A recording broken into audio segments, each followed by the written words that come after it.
absolutely fantastic job that he's doing. You must listen to him and share his videos accordingly. Very, very important. He is bringing a new dimension to this very awareness that we are making, and you must listen to him. Very, very important. Fake news about Simon Ekpa is not bringing him down. Welcome to the space. Welcome. You begging me, Catriona, why is the British begging me to be part of Nigeria? Why? If they're not getting anything, why? I ask you. Where we come from, there's something we say. I don't want. You are carrying me on the back, and my leg is almost on the floor, scratching and bruised. Please drop me. I don't want it. Britain is pretentious. You pretend you care, but you don't care. You are evil and you're wicked. You pretend. Why are you calling this meeting? Because by all of you being on this table, all these monkeys I can see here, by all of these fools being on this table, it means that the oil and gas will keep on flowing for free. But some of you are too foolish and too idiotic to understand it, because you are zoo animals. You are Nigerians. Your brains do not function properly. None of you is properly educated. I don't give a damn how many awards you have won abroad.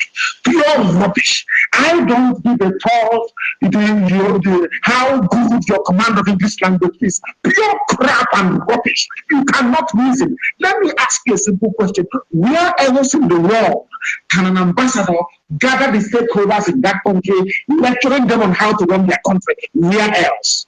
You people are the ones degrading and demeaning Africa. You idiots, useless fools. Look at them with a little white woman. They're trying to act for this Eugene. God forbid. God forbid you people. As the person wrote, they can see that the center can no longer hold. That is why Britain is now publicly controlling Nigeria. Public. They're talking about the army. So they're the ones now fighting. But where God is punishing them is that they cannot bring white soldiers and put them on the ground in Nigeria. They cannot do it. So they are still relying on Fulani Janjaweed. They are still relying on these tools. They are using hunger to entice you to enroll or to listen to the army. They know what they are doing. Because you are black, because you are foolish, you cannot understand that these people are toying with you. How many times has any ambassador in Britain called the meeting of British stakeholders to tell them how to run their country? Or to ask Scotland not to leave the UK? These UG black people, when will you ever listen? I don't know what if what is killing me is when I consider the ignorance of a black man and my brain wants to explode. I'm asking you a simple question. All these idiots here sitting down, some will claim to have PhD.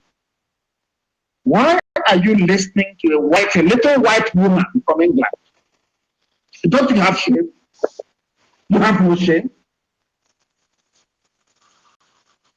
They want you to be in one Nigeria, so they can have unrestricted access to oil and gas. That is all.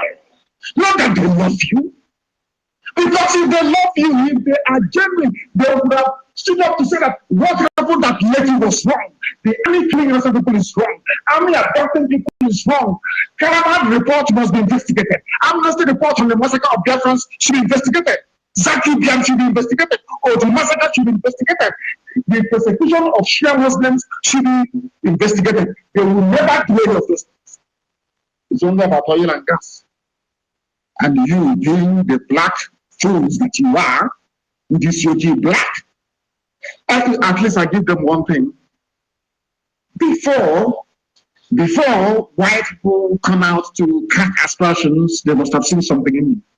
And I keep asking you this. The same way that blacks are insulted all over the world, is it how Asians are insulted? Or should I say Africans that don't use the word black? Is it how they are insulted? We are being insulted because we deserve it.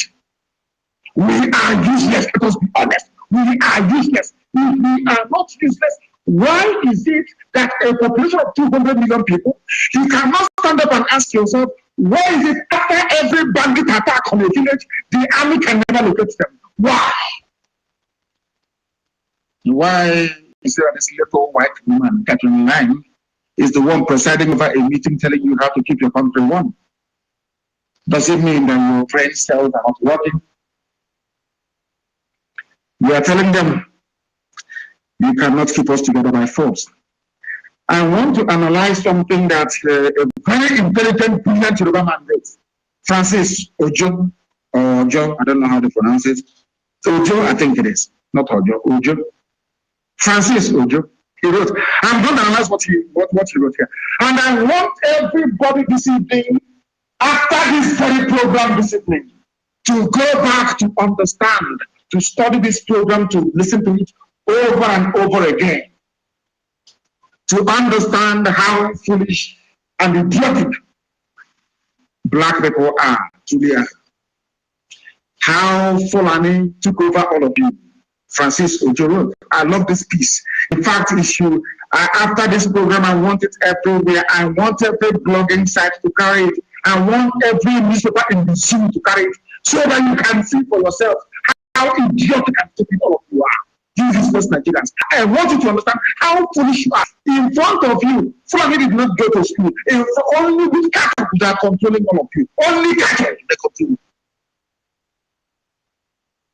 They say it's something. It is what they are saying is not good. It is a hate speech. They call what I say hate speech, but what they have is hate action. Francis Ojo, thank you very much. I want to analyze what you wrote. Now listen. The strategy of the British, not Fulani, the strategy of the British in Nigeria is foolproof. Yet every project they undertake invites its own risk.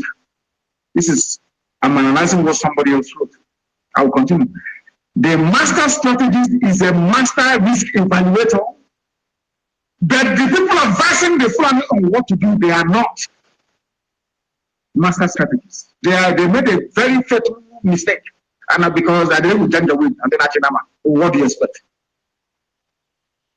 It is clear that those who conceived this project designed it in its key elements and planned its implementation. However, they failed to factor in risk management into the equation. And this is Francis Ojo's evaluation of the project design and plans to hand over Nigeria to Fulani nations of Africa. Nigeria is going to be the homeland of Fulani people. Some of you are sleeping. You are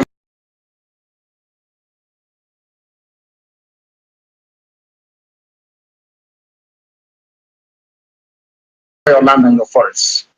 That is what has been happening in the zoo since 2015. And I want to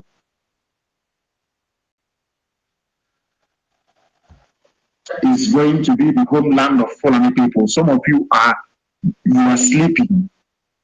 You are idiotically going through life every day in the zoo, not understanding what is going on, not understanding what is happening. But today I am going to enlighten you. Courtesy of this, our brother that wrote this very compelling piece. What is their plan?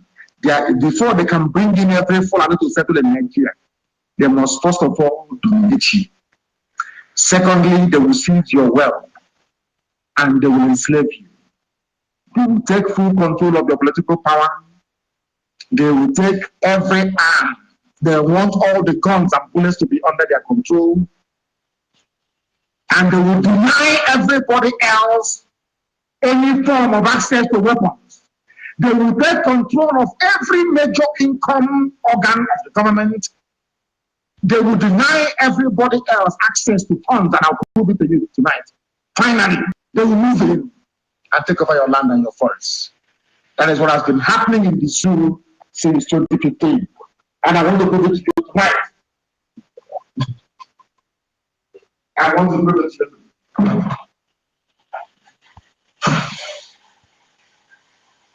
I will prove it to you tonight so that you will understand what life has in store for all of you in the damnable zoological republic. Thanks to our brother. What did he say here? This is their design. They will dominate you.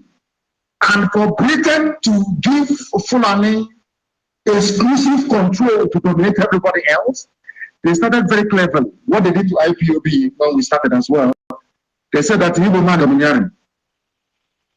Do you understand?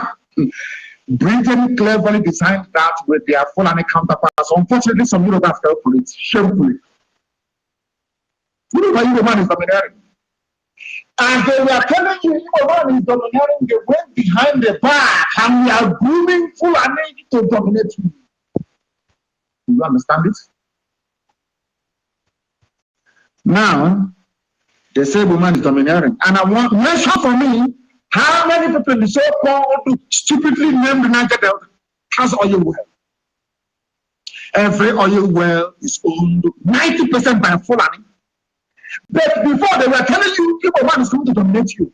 Reason how black people in this UG can you reason for once?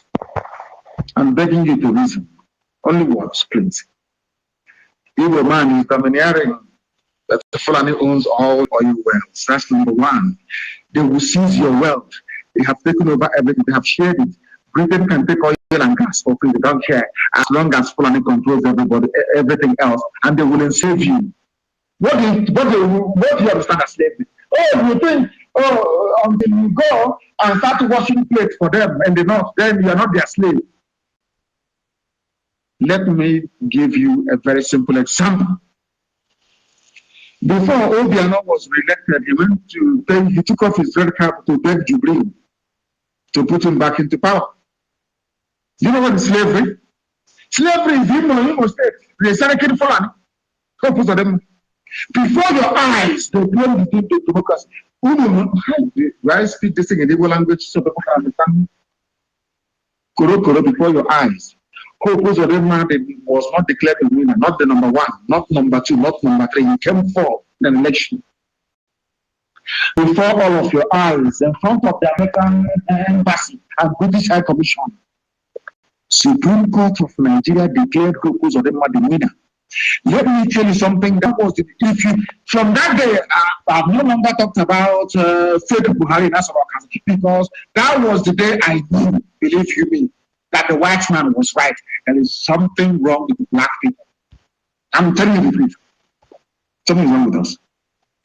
He came number 4. He was the 4th on the list after the contest in Imo State. They went to Supreme Court, full of learned people, wearing horse week, learned, no black people without shame. When you look at them, you are looking at Sweater and Lucifer. You see as ugly as anything you have ever seen in your life. Go and look at the so-called Supreme Court judges in Nigeria. As ugly as hell.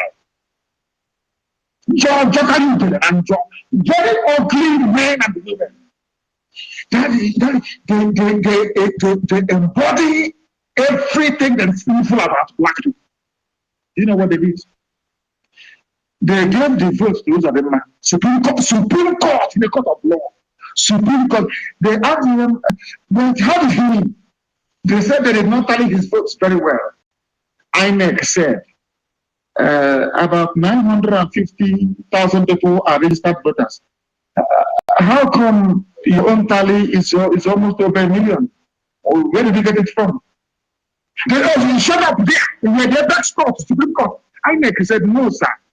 Don't be offended.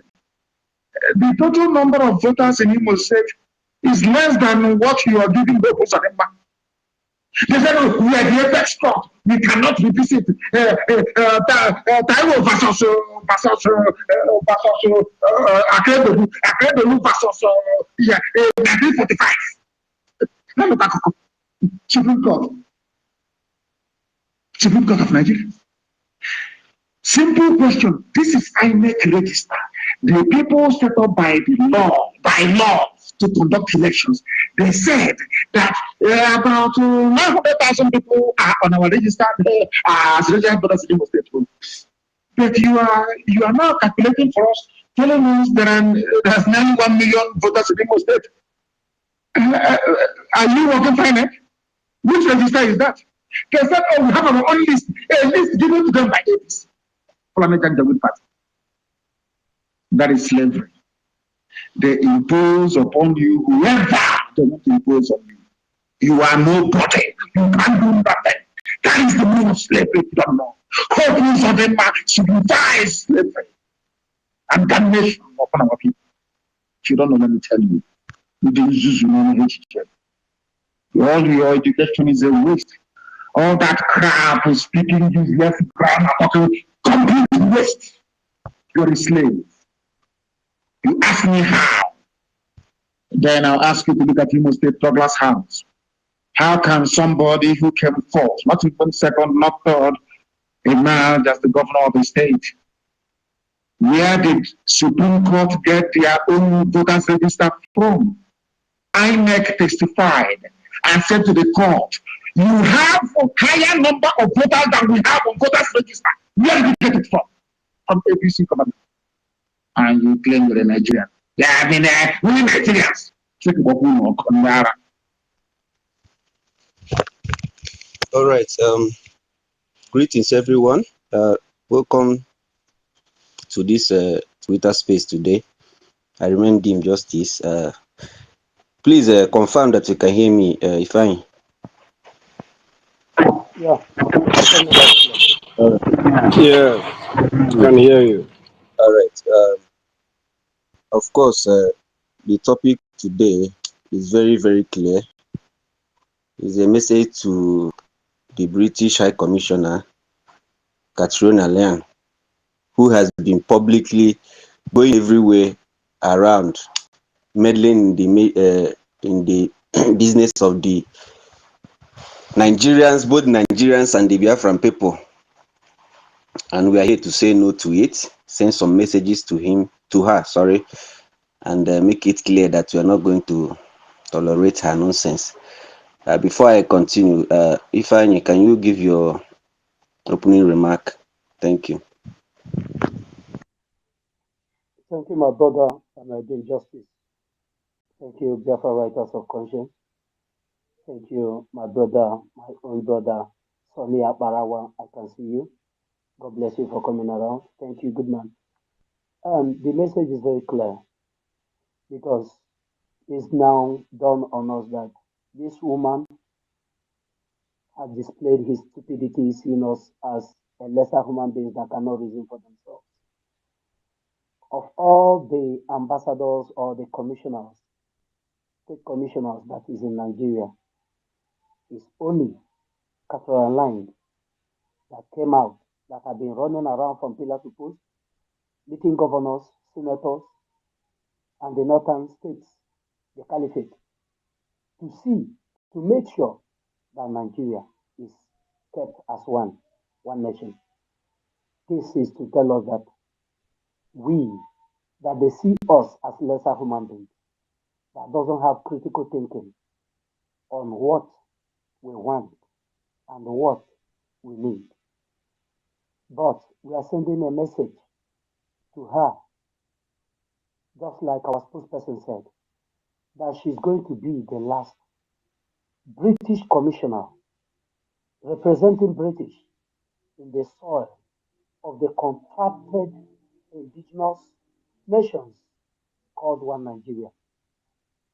And the good news is that Biafra is at our door post. What is left of us, the Biafrans, is to go out and do what? And grab our freedom as it comes. Thank you, my people. You're welcome to this place. God bless you. All right. That is a quick one. Okay.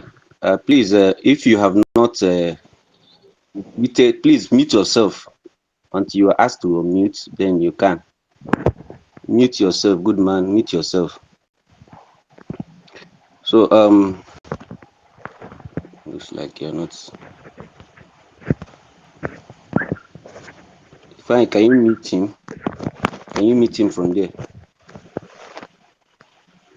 man is muted already. His mic is open on my own view. It's been off for. Okay. So what you have really spoken well. Catriona and the British people, they are really showing us that we are nobody. They don't take us as anything. They do whatever they like. They decide our future for us. They campaign openly, telling people how to get their slave card that they call PVC and whatever. They have been visiting some parts of Biafra land, calling on people to doing a lot of things, using our traditional rulers, our town union chairmen and all that, our politicians against us. Why they dine in the north? Whenever you see them, they dine in the north. They sew the same uniform, they do whatever they do there. They have secret meetings against us. When they want to visit the traditional rulers in the north, they go to visit them. But when it comes to visiting the ones in our land, they invite them, which shows no atom of respect. So I begin by saying we advise British High Commissioner to deception and remove herself from Nigeria politics. We wish to let her know that the British contribute 99.9% of Nigeria's political and other problems. British government forcefully colonized Nigeria and looted her resources and traded our people as slaves. Britain selfishly and forcefully amalgamated and unwilling parallel ethnic groups into a cage called a country. Britain introduced election rigging by falsification of population census in 1964 in favor of the Northern Protectorate. It is only in Nigeria that people in a desert region will claim to be more in population than people in the rainforest region. But this was done with the help of British manipulations in Nigeria. Britain is indirectly fueling the crisis in Nigeria by taking sides with the North against the South, but in particular against the Igbos. British High Commissioner in Abuja is engineering Nigeria government and security agencies to kill and burn down properties belonging to Biafran citizens to force us to abandon the Biafran movement and struggle. British High Commissioner, you are a biased diplomat and has never been sincere in your dealings and utterances concerning Nigeria. You are not telling your government the truth about your involvement in Nigeria politics and national affairs unless they advise to do so. People have always maintained that we are not interested in Nigeria politics and elections. Biafrans, our ESM members, are only interested in Biafra referendum dates and nothing more. British High Commissioner Ms. Catriona, you are much involved in so much fraudulent activities going on in Nigeria. You are part of the problem, not part of the solution. You have become among the cabals who select Nigeria British loyal presidents, governors, politicians that will guarantee uninterrupted free flow of oil from Biafra land to Britain. We Biafrans wishes to advise Madam British High Commissioner to extricate herself from Nigeria's fraudulent political activities and most especially from its ethnic and fascism politics. Yes, so this is a message to the British High Commissioner. I wish and I believe that this message will reach to her to remove herself from playing politics with our lives and properties, with our race, because we are a people we deserve to live. I don't see any reason why Britain will be more interested in Nigeria's election than how we survive as a people. We have children, we have women, we have our wives, we have our mothers, our sisters who die on a daily basis because of all the dirty international politics that Britain is playing with our lives. We say no to that. We say no to that, and we are telling the British High Commissioner to remove herself from our ordeals, because our God is alive. They may have everything, but we have God, because one with God is the majority, and we have the majority because God is on our side. We are the people of the Most High, directly from God. We are the people of God, and nobody can put us down forever. Nobody. We are here to say no to it. We are telling British High Commissioner to remove herself from our ordeals. All right, thank you. Welcome again. Please, if you have not retweeted this, please share it to people so that more people can join as we discuss. We only have 2 hours to be here, so that this space will not be that long. Thank you very much. And I welcome our brother, Comrade Sonny Akbarawa. Please, can you unmute yourself and give us an opening remark before we continue? Thank you.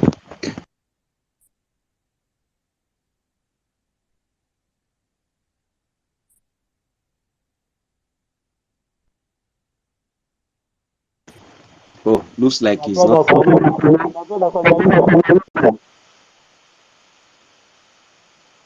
Sonny, can you hear me? Okay.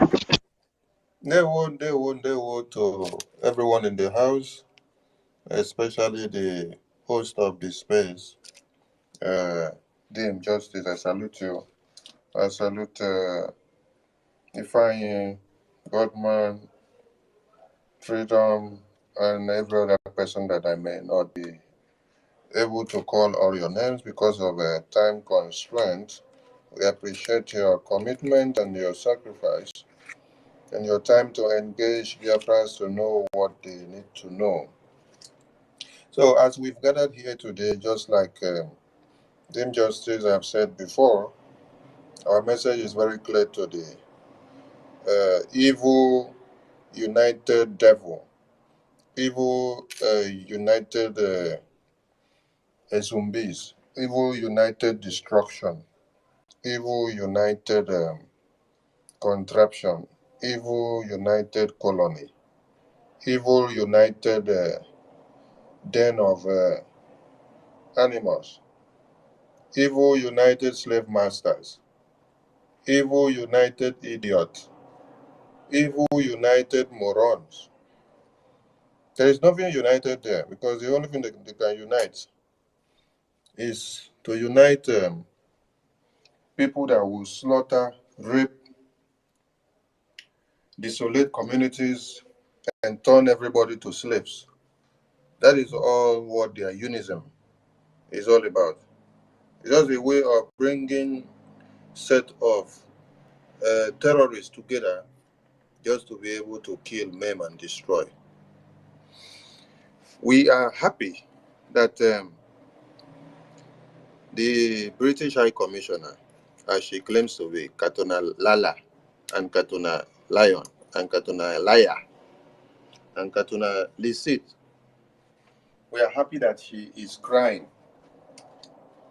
and calling on Biafrans to come and do what? To come and vote. It's a very big win to the Biafran people. And this should be the happiest moment to the Biafran people to reckon on what they have been doing. Because if you are not recording success, nobody will speak of you. Nobody will carry your matter for head waka everywhere. If we should trace history, I can't remember when last the colonies come and beg the people that they colonized and enslaved for years, just for them to come back and re-annex their slavery to continue so that they can continue to be killing them, poisoning them, and then exploiting them and exploring everything that they have in the next 100 years again that will come. But in our own time, we are so happy that it has happened for the whole world to see and to understand the commitment and formidability and focus and determination, concentration of the Biafran people on the Biafran restoration mandate. So it's a very big win to the Biafran people, because if you were not doing something well and standing strong, There is no how your slave masters, your your colonial oga, where they dig your grave every day, there is no how they would have been coming to kneel down and to be begging you again, say, I beg, we want to continue to enslave you. We want you to come and sign another paper for us to continue to enslave you. That is to say that since MNK was kidnapped, all of you have been remarkable. All of you have been giving them with the water. The emergence of Autopilot has brought UK to this shameful position. So our message is very clear. The cry that she cried, Biafrans heard that cry, and Biafrans are happy that she reckoned on the successes of Biafrans. And we have made our stand very clear that we are not going to allow or endorse their slavery anymore to continue in any form, because we are focusing on no elections in Biafra land. So if she likes, let her bring. Yesterday I saw a news that United Nations and America and UK have supplied some weapons to Nigerian government ahead of the elections for them to be able to beef up security. I said, okay, thank you. When you get to Biafra land, you will understand how prepared it means no elections in Biafra land. Let me stop here for now because we have everybody in the house. So thank you all for being here. And please, as you are here, we have over 100 and something here now, and more will be coming in. So please, I advise you click the share button. Click the share button, the like, so that it will pop up the notifications to every other person that may just be passing, and then the person will see the notification and then jump in and understand that we are here. Thank you very much, House. Thank you, my brother. Thank you so much for that wonderful submission. My brother, Biafra writers, do you have anything to say before we call the people to speak? Well, thank you, Sonny. You have really spoken very well. Thank you. As we move, because we don't have much time to stay here, please, if your mic is open to speak, please just make it brief, 2 minutes, so that you can allow others to have the same time. Please raise your hand and you will be seen and be unmuted. Thank you very much. Please, Ifeanyi, you can take it from there. I hope I'm coming out clear. Loud and clear. Okay. My brother, good man. Unmute yourself. Thank you, beloved Biafrans. Thank you, our host, Biafran writers, Akparawa, Ifeanyi, and every other person on this platform. I want to say that it is just that Nigerians don't know history. They feel they have a country, and that is the reason why they feel they have a country, because they don't know history. Britain has always influenced, from the beginning, Britain influenced the election. Like the Biafran writers rightly said, they made it possible for the Fulanis to have the majority. And this majority is the reason why no Southernand is able to occupy anything, any viable position in the country. Because no matter the law we make from the South that will change the lives and better the lot of the South. When I mean South, I mean both the Oduduwas and the Biafrans. Because this majority has been given to them. They own the legislation. They own the House, the lawmaking chambers. They own it. The Fulanis own it. They have the majority, courtesy of the Britain. This has made it completely impossible for us to excel from the South. Because why I'm saying this is that no matter the law we pass, it will not, no matter the law we agree. When I mean the law we agree, I mean both the Duduwas and the Biafrans. If we come up with any constitution, any law to better our lot, it will not pass the first reading because of this barricade. The majority has been given to them. It will be drowned before the first reading is even passed, they will drown that constitution. That legislation will not stand. So Britain coming again to always influence the electoral process, that tells you something. They are not interested in our cry when people are being killed and butchered. Constantly in Nigeria, people are dying every day, courtesy of the Fulanis. They say nothing. They are quiet. But when it comes to election, you see them canvassing from one place to the other. Ask yourself, how many Africans, I'm not saying just Nigerians, how many Africans have gone to Chatham House? How many Africans go to Britain to influence their PM when they want to get the PM of Britain? How many of the Africans go there to have a say in their electoral process? But you see them coming to Africa to make sure election happens. Not just Britain, you see Americans coming too to make sure the election happens. Ask yourself, why are they coming in? Why are they interested only in our right to vote? Don't we have a right to life? Why don't they say anything when we are being killed every day? Why don't they say anything when the churches are being bombed? Why don't they come in person to make sure these things stop? But you see them always coming after every 4 or 8 years when there is an election to make sure their supermarket keep functioning, to make sure we continue to validate a system that is killing us, a system that is not working, a system that is packaged just packaged to keep us down in perpetuity. And most of all, a system that is about to exterminate us as humans, to exterminate us as a people, to exterminate us as indigenous people, so that their supermarket can now have a very clean access without anybody interfering anymore. Dear friends, it is time to think. Oduduwas, it is time to start using our brain. So much killings, they say nothing about it. When it's time for election, they show up.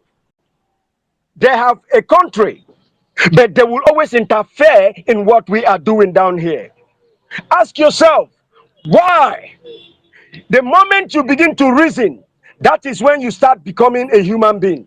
But as long as you deprive yourself of reason, you have lost the stance as a human. You are less than an animal. Thank Thank you, you. my brothers. Thank Thank you, you. my brother. I Good stop man. from here. Thank you so much. Thank you. Before I call on freedom, because I'll call those that is raising up their hand first. Before I call on freedom, we have our brother, our own brother, Rafa Jere in the house. Critics News, Mouthpiece. God bless you all. Paula Bang for coming around, and our brother Simon. You're all welcome. Please, my brother, freedom. Unmute yourself. Yeah, good morning, my brothers and sisters. This is Erasmus speaking. Thank you for. Am I being heard? Very well, very well, very well. Okay. Yeah, thank you for putting this space together. You know, at this crucial time in our fight for freedom, we envisage that a lot of forces were going to come against us because it has to do with their interests. Starting from UK, for instance, Australia is a member of Commonwealth. New Zealand is a member of Commonwealth. And I don't see Australian Prime Minister coming to Chatham House to first of all validate their policy positions before they can contest to be Prime Minister of Australia or New Zealand. Canada has affiliation with UK. Canadian Prime Minister do not need to come to UK to validate their position. Brazil was colonized by Portugal. Brazil don't want to go and meet Portugal to explain what they want to do in their own country. The same thing goes to America, even Ghana here. It's only Nigeria where all our presidential candidates will go and line up in UK to be telling them what they want to do for a country far away in Nigeria. So it goes to show that we are still a colony of the British. So which means Catriona Lang is like the Prime Minister of Nigeria, as far as I'm concerned. This is the time for our freedom to fight for freedom. That leads me to talk briefly about Peter Obi for those who are still deceiving themselves about Peter Obi. Breaking news now is that two main associates of Wiki, they are 8 Wiki. One is called Chris. His Twitter handle is Top Boy Chris. Has just started posting Asiwaju. The second one is Marsha Ubiozo. He has started posting Asiwaju. Politics is about interest to these politicians. Since those ones have started posting Asiwaju, it tells you the direction that Wiki and the G5 are going. So those who are deceiving themselves, especially the Igbo brothers, about Peter Obi, right from time I've always said it, he cannot come out second position in this presidential election if the election were to hold. So the only choice every Igbo or Biafran has now is to support Biafra. Because if you allow the election to hold, the caliphate they are taking over, either through a direct article or through proxy, which will be Asiwaju. We should do everything possible within our power to stop this election. Because what it's going to do for us is this. When we succeed in stopping, because right now, at this point in time, we have senators representing us. We have House of Assembly members representing us. We have governors. Now, when you ask for a referendum, because referendum is not in the Constitution of Nigeria, when you request for a referendum, they will tell you, they will direct you to go and meet your House members. They will direct you to go and meet your senators to take it to the House, knowing fully well that those senators will not be able to do that because they have corrupted them. They know they will threaten them. They won't be able to do that on your behalf. So they will direct you to them. When you cry to UN, UN will tell you to go and meet them. Now, when we stop the election from happening, it means that there will be no representative to go to. There will be no senator to go to. There will be no governor apart from Anambra. The UN now will not have the right to say, go and meet your senators to change the constitution for referendum. Because presently, the referendum is not in 1999 constitution. At that time, the only choice when we have would be, okay, since there is no senator to go to, they will have to come in and represent the senators that were not there to talk about breaking up the country because they know the implication of not stepping in. They don't have the capacity to take 210 million refugees. That is the goal for those who don't understand the essence of stopping the election. Thank you. Thank you so much, my brother. Sonia Barawa, do you have anything to add to what he said? Yeah. He has pointed to many things there, which I would love every speaker that will be speaking to also be picking an expansion on some of these points. Because never in our life have we seen how a UK MP or minister or even the newly elected Prime Minister of UK. I did not see when he was elected or when he was to be elected that he came to Nigeria and then he assembled the Nigerians. I did not see them come. I did not see them come and assemble Nigerians and then tell Nigerians, this is how I want to go and rule the UK people. Instead, they assemble their UK people in UK and then talk to them. They sat down, have town hall meeting, deliberated, and then move on. And then today they are ruling.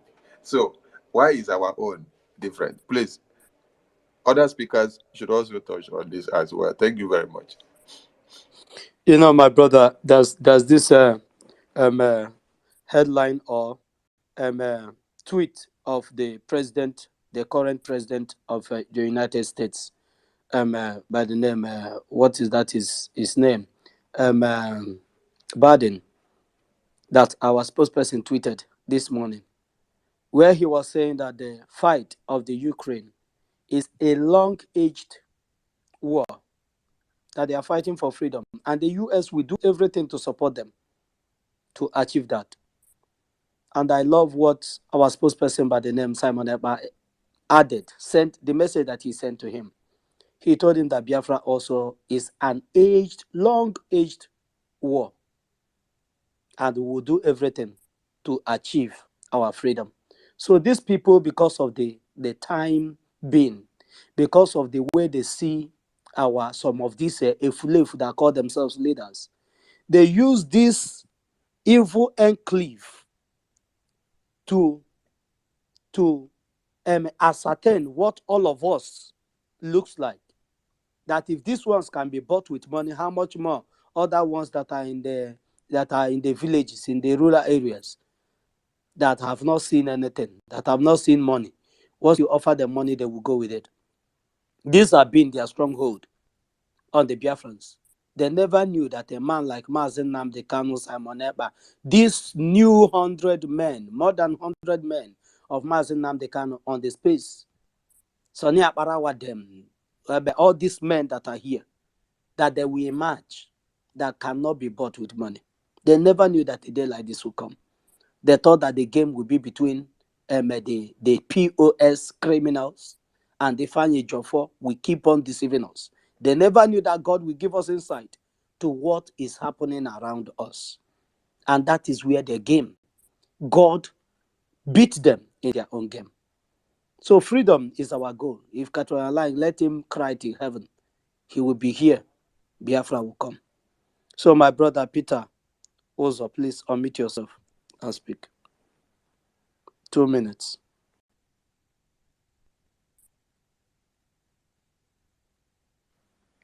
Peter Ozo, are you there?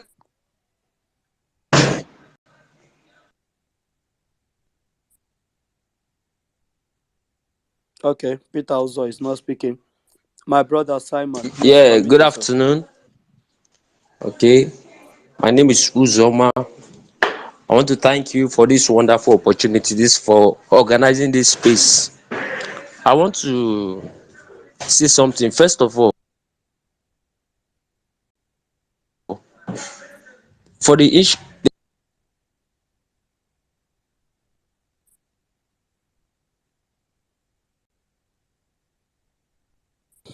Ozo, your network is very bad. You can go out and come in. Please, my brother Simon, pick up your mic and speak to BIAFRANS. Thank you. Thank you very much, brother. I thank everyone who is here and really appreciate your presence, making it a task to see that we speak to our people to see the reason why we should remain strong on this task of no election. We should understand that the Europeans came to Africa for a reason, and the reason for which they created the countries in Africa, 54, if you add Morocco to it, is to serve their interest. It is not to serve our interest. And so, if we put our hope that one day they will come to convert that very architectural framework of designing African countries to serve the interests of the West and Europe at large, it amounts to self-deception. And this is the reason why we should not also give a chance for them to continue using us to benefit their economy and enslave our generations. You see, the first industrial revolution was pioneered by Britain. And what was very necessary to pioneer that first industrial revolution was palm oil. Where did they get it from? Nigeria, West Africa. They take them raw to the United Kingdom. Now, Britain deviated from pioneering the Industrial Revolution into focusing the economy strictly on stealing and impoverishing African countries and other countries that they colonized. But as other countries were able to liberate themselves by fighting against Britain, they now focus their interests squarely on Nigeria, because that is where the wealth of Britain is coming from. And Britain is ready to sacrifice any black person, including me and you, who is speaking here, to ensure that they maintain that cord of diplomacy with Nigeria, just to keep the oil going. So when you see the Catriona line, the British High Commissioner to Nigeria, advertising Nigeria like a commodity or a product. It is not by mistake. This is what she's here for. If you think that she's in that office to do any other job, it's a lie. This is the primary duty, and she's doing it very well. That short-minute video is her duty. And so it is not up to us whether we will fall for the scam again or not. Our people are wise enough now. My brother was telling me this morning that when you go to bank to withdraw money, 100,000, they take 20,000. I don't know how true that is. But in a country like this, he was complaining that we don't know where we are heading to in this country. Normally, Nigeria don't have direction. And for us to change this narrative, for us to change this tune, for us to change these colonial powers, for us to tell them that, yes, we know what we are doing, we have to make sure that this election don't hold. Because if the election hold again, it will be very hard for us to get out of this trap. Britain is against us.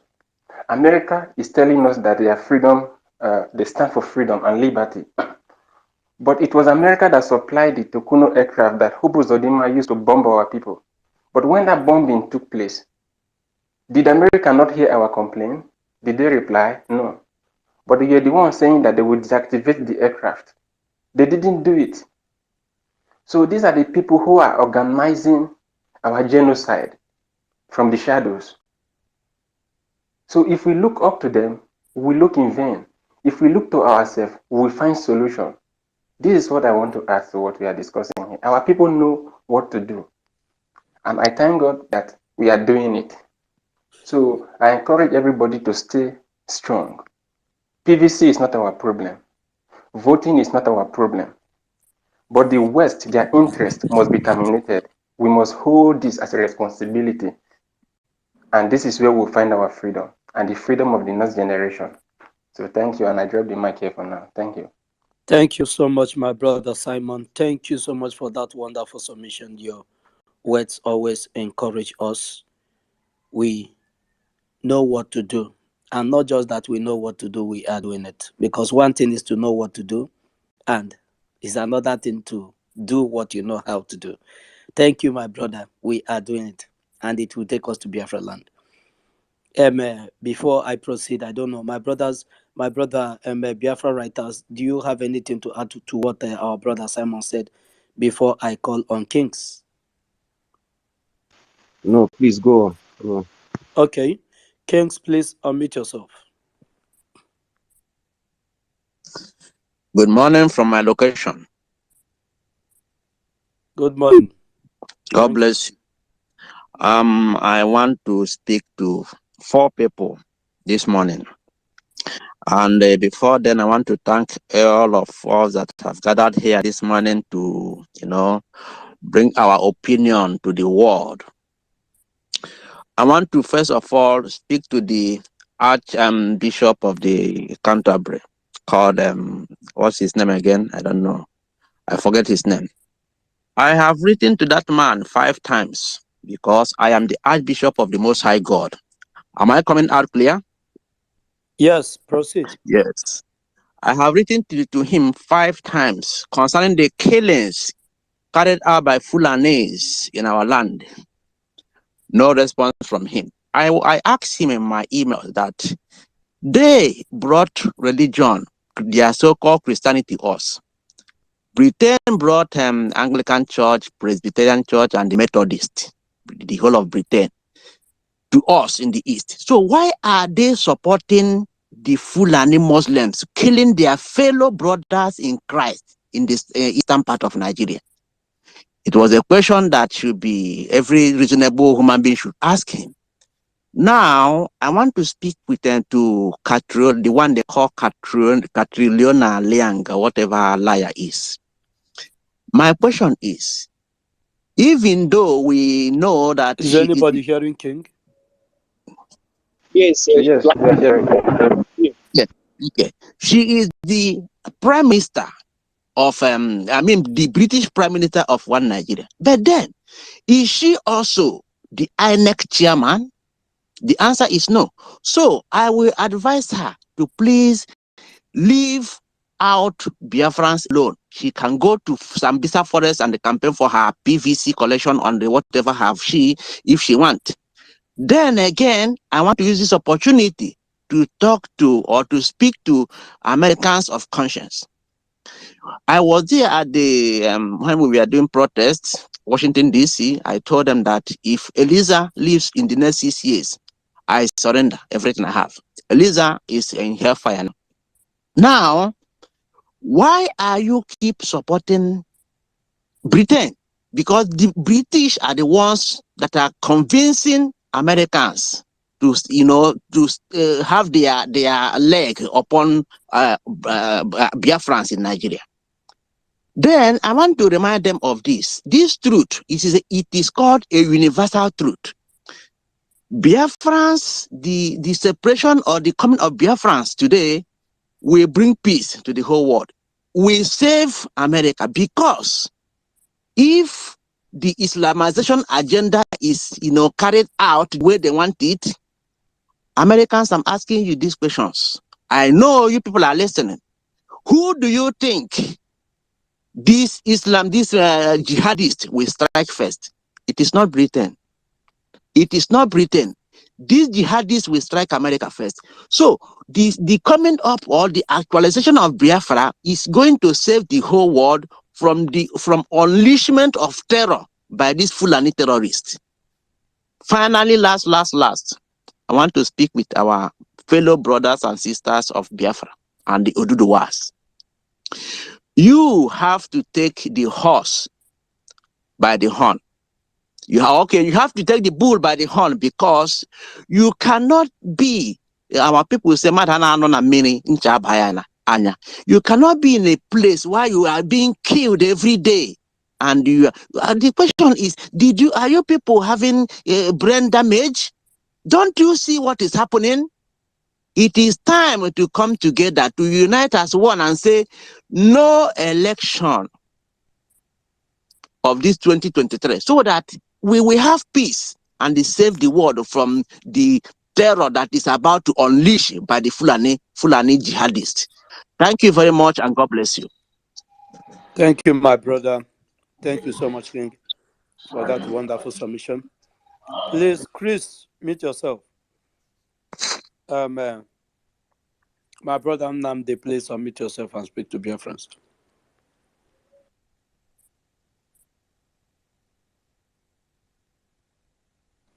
Namde, are you there? Yes, I'm here. Good morning, everybody. I want to give God praise for another day like this, for gathering us here, for making us resolute. The fact that it is our time. And I want us to know that the center is no longer holding. God is on our side. What I hold my head is on the words of God and the words of our leader Nnamdi Kanu. The fact is that there is nothing Britain can do this time around to take our mind, to take our hearts from Biafra, because Biafra is our last hope. Some of us, we are scattered everywhere in the world, in America, in Europe, everywhere. But if you see a sincere Biafra, you discover that even where he is, he's restless. Some of us are restless. So what I am saying is that everybody must preach this message to their people back home. Anyhow you will preach this message, that election must not hold. Catriona can do whatever she knows. That's what she was sent to do. She was not there to report any message, any good message that will favor the indigenous people to the British people. No. He was there to make sure that the chain, the big chain they put on our neck, will be there forever. There is nothing else. I have not seen a woman like her. I don't know I don't know the God that created that woman. Very evil, very wicked. The only way we will destroy their chain this time around is to say no. And that's why my heart got broken whenever I see any Igbo man talking about election. Wherever I see any Igbo, I feel, I don't know how I feel. I don't know how to express my feelings towards that person. So I am appealing to everybody who will make our leader relevant in this world is to make sure that election will not hold. The only way we will thank him, and lift him high is to make sure that this election will not hold. By preaching this gospel to everybody in your house, anybody that have benefited your money, anybody that have benefited your presence in this life, you must bring this message to them in Biafra land that there must not be any election. That's what I'm begging. Whatever we are saying is wonderful. Whatever Catriona can do, we do is cannot hold. If we agree that there will be no election, we must hold our leader in prayers. We must hold Simon in prayers. We must hold our ESN in prayers and preach this message. I don't have much to say. I am been here since we started. I'm listening, and every one of us are doing great. That's all I have to add this morning. And I want to just conclude it with just a simple prayer, short prayer within 3 seconds. I'll conclude it. I'm going to lift my prayer from the book of Genesis, where God promised us through his son Jacob that God will be overcome. In Genesis chapter 49, verse 19, that God who become our progenitor, our great-grandfather, that a time shall come in his life, that a troop will overcome him, but at the end, he will be set free. And that end is now. And you can see, if you look at it, if you look around the world, you will know that the center is no longer holding. If you look around the world, you will know that the hegemony of the wicked British and America is getting in trouble. And that is our time. And we must not give up. Therefore, our Heavenly Father, we lift your name high. We exalt you, we bless you. We also holding you at your word, as you promise us that in time like this, the staff of the wicked that have been resting upon the shoulders of Biafran people, in time like this, that wicked staff will be broken. That shackles of the enemy, British and the Fulani, will be broken. We are bringing back your word to you. We are reminding you that the promise you gave to our fathers, the time to fulfill it is here. I thank you because you never forget your word. The Bible also writes that you are the God that watch your word and see it come to pass. And none of your word will come to you void without accomplishing that to which you sent it out for. Therefore, the time to liberate Biafra is now. We thank you because I know you have heard our cries. I lift your servant, Nnamdi Kanu, who have been suffering, who have lost all he has, including his beloved father and beloved mother and friends. He have sacrificed it. Our leader has sacrificed a lot at your side, oh Lord, and at your altar, oh Lord. Therefore, honor him. We lift Simon Ekpa before you, and we bring all the part of his body into your hands. All the part from her head down to her foot, we bring it at your feet. Lord, we ask that you protect them. Our brothers and sisters who have put their life in line, ESN and other group, who has stood their ground and said it's better they die than to allow the enemy to take any inch of our land which you gave to our fathers. Jehovah will also leave them into your hands. We have no strength, we have no wisdom, we have no knowledge, we have no power, we cannot compete, but we have you. Therefore, fight for us, that at the end of the day, we dance as David danced at your presence. Be thou exalted, our Father, for answering our prayer. In the name of Chukwokika Abiyama, we pray. Thank you, my brother Nande, for that wonderful submission and your prayers. Amen, my people. The only thing we should know is that the road to freedom is a very challenging one. the road to freedom is a challenging one, and we must be very strong to engage our enemies. Even God himself knows that when he brought out the children of Israel from the land of Egypt, because of the long period of time that they have been in Egypt, they have seen other gods. They have mingled with the life and the tradition of the Egyptians. He told Moses that there's a way that is not up to 40 days. They're supposed to travel 40 days to the land of the promise, to the promised land. But he said no, that they're not going to travel through that road, that he have to take them through the desert, so that they will gather more experience and not to forget, so that it will not be easier for them to run back to Egypt. Because had it been they travel 40 days and get to the Canaan land, they will not fight, they will not be able to fight anybody. They would have, many of them will run back to Egypt because the road is very close. But God have taken us through this rigorous road to gather all the experience, all the torture, all the trauma in this contraption called Nigeria. And now he's taking us to Biafra land. So that when Biafra come, we will guide Biafra jealously. So that Biafra will come, you will give your life to protect it. So thank you, my brother, for that wonderful submission. I don't know, my brother Sonny Akbarawa, I don't know if you have anything to add before we call on another speaker. Kudos to that very speaker.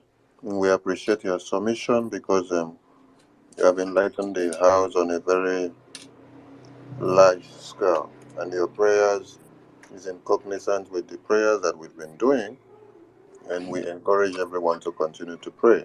And you can see that the results of your prayers are giving us results, and we are winning. So when you check the post our dragon made today, you will see that it's getting results from the prayers that Biafrans are doing. So as we pray, we are also fighting it and intensifying the prayer with the physical. That's why the Israelites did not just pray. As they prayed, they were reinforcing their armory. And that is why everyone should remember that in order to reinforce our armory, ESN must be funded in every way possible. Kudos to you all. We move. They will marry.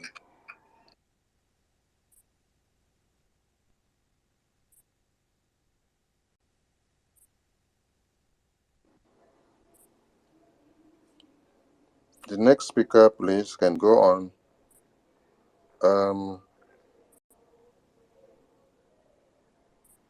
Ifeanyi, can you hear me, please? Yes, Chris, unmute yourself. If Chris is not there, MMA as a prince, please unmute yourself. Prince Otto, please unmute yourself.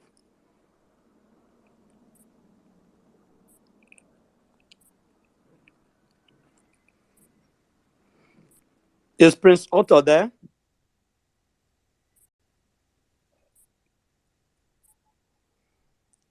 Biafra writers.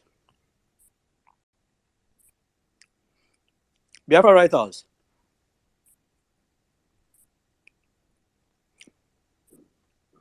Okay. I don't know. Sonia Barawa, can you hear me? Yeah, I can hear you very well.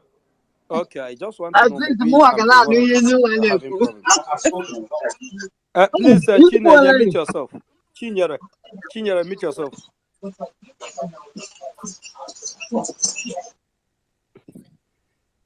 Please, my people, you're all welcome. In the absence of the people that requested for the mic that is not speaking, we are treating the topic, the message that we ought to send to Catriona in his defecations. Now, we have to send the message to her and to British that sent her as a stooge in Nigeria to monitor everything that we are doing and to make sure that the contraption continue to exist. That is why we are here this afternoon. Now that sending her message will stop what we are doing, or that we will wait for her to repent for us to continue with what we are doing. No. But it will be, she will take that message home. That this is one of the messages that the Biafrans sent to her while she was there, while we are fighting for our freedom. Because the international community, or whatever enclave they can hide, or they call themselves, whatever high name that they give to themselves, cannot stop us from getting our freedom. Because it's now done on us that nobody will give you freedom. Nobody. A slave cannot beg his way out from his master. The only way a slave can free himself from his master is, one, is either you overpower your master and you kill him or her, you leave, or you are able to gather money. You save money without the notice of your slave master, and you went to him and said, I want to buy myself again. There's a record of all this. I want to buy myself again. You ask him, how much am I worth? If he tells you and you have the amount, you pay it and you're a free man, you're a free woman. But in a situation that we are now, we are fighting our way out from this slavery, from this contraption called One Nigeria, from the Fulani hegemony and extension, from the Fulani jihadis and Fulanization of the indigenous persons of Nigeria. That is why we are sending message to this little witch of a woman. Our leader looked at this woman and said that he loved women. He used to look at women as mothers that are tender-hearted, that can care for their children. But the case of this woman, he cannot tell how a woman can be so devilish and wicked at the same time, that anywhere she goes, death follows her to anywhere she goes. So in this case, we are not looking at them for them maybe to talk to anybody on our behalf. No, we are speaking for ourselves, and our freedom is our only goal. Thank you, my brothers. I don't know, Biafra writers, are you still there? Okay. Maze Prince, are you still with us? Maze Prince is not there. Biafra Parliament, please unmute yourself. Good afternoon from here, each and every one of us, and I appreciate our effort towards our freedom, the zeal and determination, because our leader have told us that consistency is what we need to overcome and get our freedom. And I appreciate every one of us that is contributing his quota, by money, by voice, and by power. And I pray that God will continue helping us and also giving us the strength to overcome these challenges that is coming to us. Concerning our topic, you know that Biafra is here. That's why you can see Nigerian newspaper cannot write anything a day without mentioning Biafra and IPOB. UN cannot stay 1 week without mentioning Nigeria. Every day they like to. There is no time that have come that UN every week they dish out message to Nigeria concerning the election.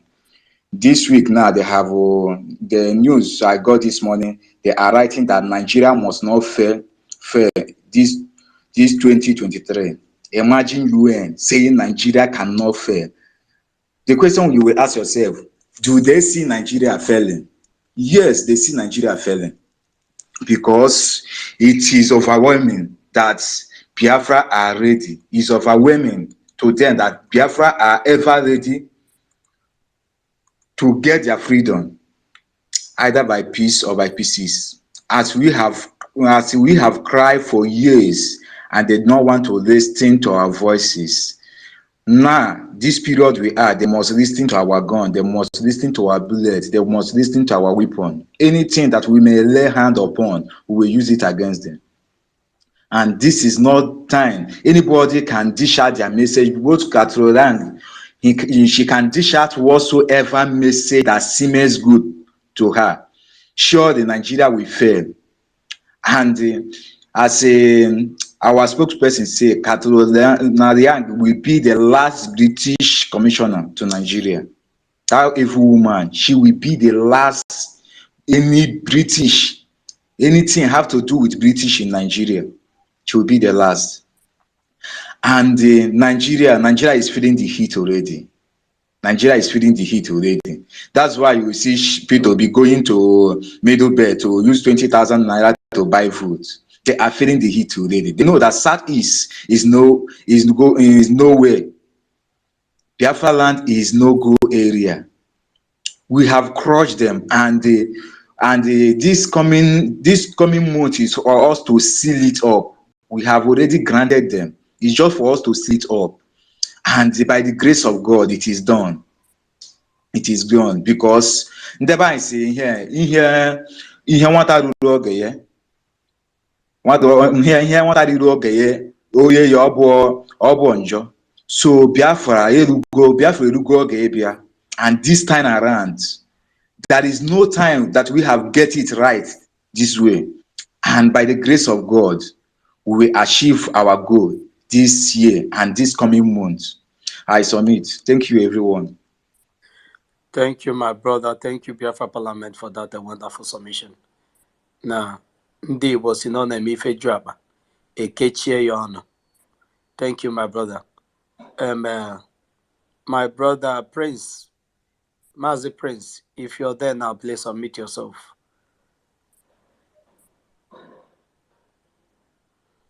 Mazi Prince, are you there? You raised your hand now. You are not there. Chinyere, unmute yourself.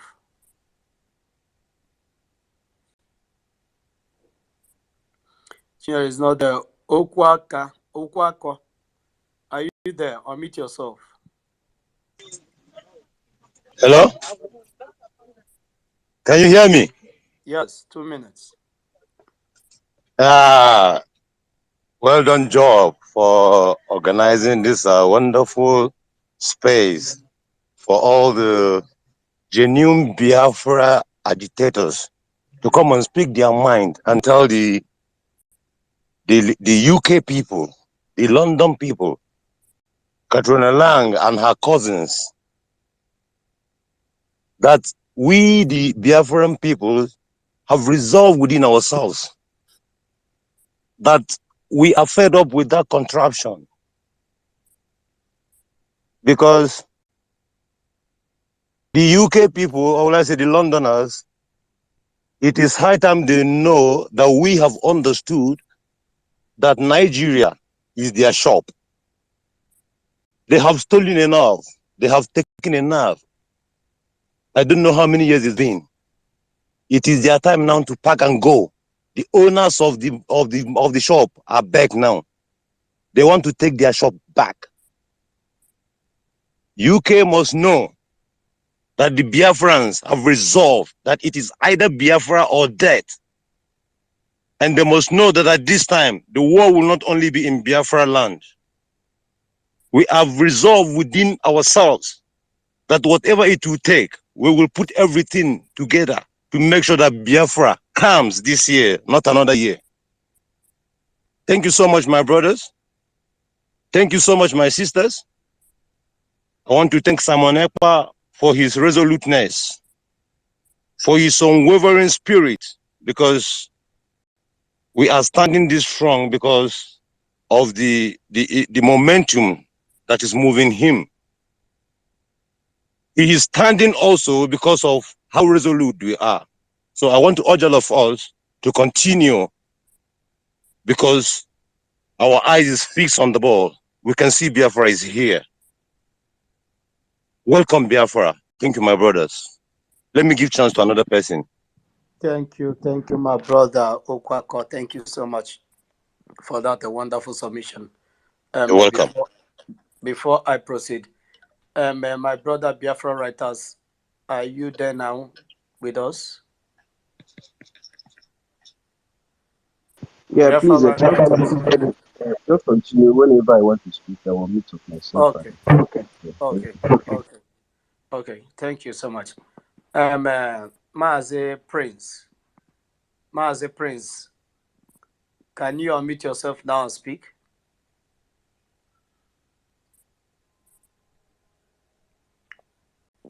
Chinyere, unmute yourself. Chinyere, are you there? Ebuka Indaboski, unmute yourself and speak to Biafrans. There, everybody. Good afternoon, good evening, good morning, depending on wherever you are speaking from. I am still remain Ebuka Indaboski,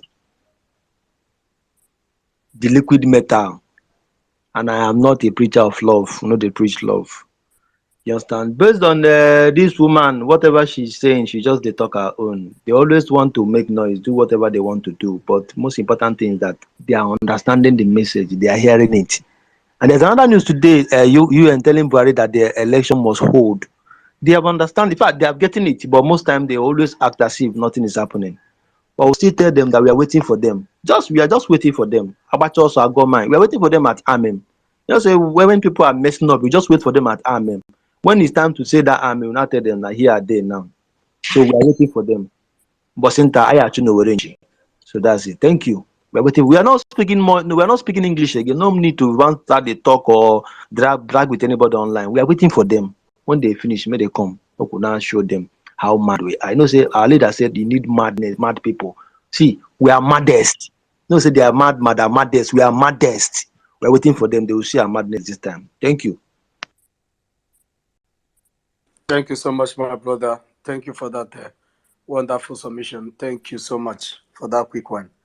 My brother, Sonia Barawa, our own Sonia Barawa, please. If there's anything you want to add to what he said before we proceed, you do so. In the absence of that, let's. Okay, thank you, Mazi. I just spoke. You've dropped another bomb, and wherever they are listening, the whole place will be boiling because they don't know what is coming ahead of them. And I want to also remind Biafrans and my Odudowa brothers and Ambazonians and everyone listening to us that when they wanted to make use of this constitution to entrap everybody and to put us in one corner, they did not do it with the intuition of the brains of the so-called Nigerians in quote. They did it with the intuition of these British devils. Every template that is laid out in one Nigeria is laid out by the British devils. So we must always understand this.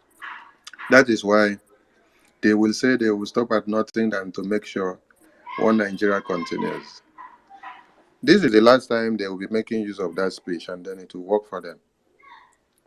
Because the Biafran of this time, which they killed their parents, killed their siblings, killed their friends, and killed their ancestors, their children, which they refused to take care of them, have come to do what their fathers did not do. Who enslaved us for years? Who took us to America? Who took us to UK in chains? How did the British Empire got built? It is the same Biafran people, the Africans. When you check in the genealogy of slavery, you see that it is from this Nigerian contraption that contributed immensely to the slave department in the world than any other place. And you emancipated it. Britain, US, the Spanish and the Portuguese. Before this slavery was made to be in a very good and lucrative way, the Spanish officials and even a priest that was seated made it possible. And today, people don't get back to reason and ask some questions. Far back in this contraption called Nigeria, The reason why you don't see your religious leaders being able to speak up, to stand, to speak against the power that be, is because all their religious offices have been caged far in the north. Can you imagine a situation whereby in the north, it is not where Christianity is well practiced, but it is in the north that you have the headquarters of Christianity. You check Mount Zion Lighthouse Gospel Church, you check the Catholic, you check the Anglican, you check all these Pentecostals. They now put their headquarters in the north. So, before they say anything, the Northern Caliphate, controlled by these British criminals, have already caged their minds and they can never come out to speak and say anything boldly to the system. Then I ask another question. Why is it that the headquarters of the Fulani or the Muslim or the Islamist religion is not located in the east or not located in the south? Why is it that our own, that we claim to be Christians, is located in the shores of the caliphate, in their own hands, so that they control our minds and resources and feelings and emotions? Because that is why you see religious leaders will come out to speak, and all of them will be speaking, Nigeria will be well again. The Nigeria will be well again when they are in their graves. That is the message we have for them. And in this same contraption, you cannot see the Defense Academy located in the. You cannot see the Defense Academy located in the east. You cannot see it located in the south. You cannot see the Police Academy located in the east or in the south. You cannot see all the security warehouse located in the south. All of them are located in the north because it was something that was well planned. Then you now check out the security architecture of the country, where we are planning about how the country can go forward. You will not be seeing your brothers and sisters from the south being part and parcel of the security sector and planning. Then you come back to ask yourself, is this the same contraption that they say all of us are one in accord? No, we can never be, and we have never been. So it is something that we need to destroy if we must live. And that is why we are doing everything within our power to make sure this message gets into the thick skulls of everyone, for them to brave up their mind and their synergy and their determination, for us to make sure. If they say we are doing a mistake, let us do this other mistake again in our own time. If our forefathers did not even stand to fight in the first place in January 15, coup of 66, everybody in one Nigeria, even the people that were enjoying one Nigeria in Lagos, while there was massacre in Biafra land, all of them would have gotten their head for it.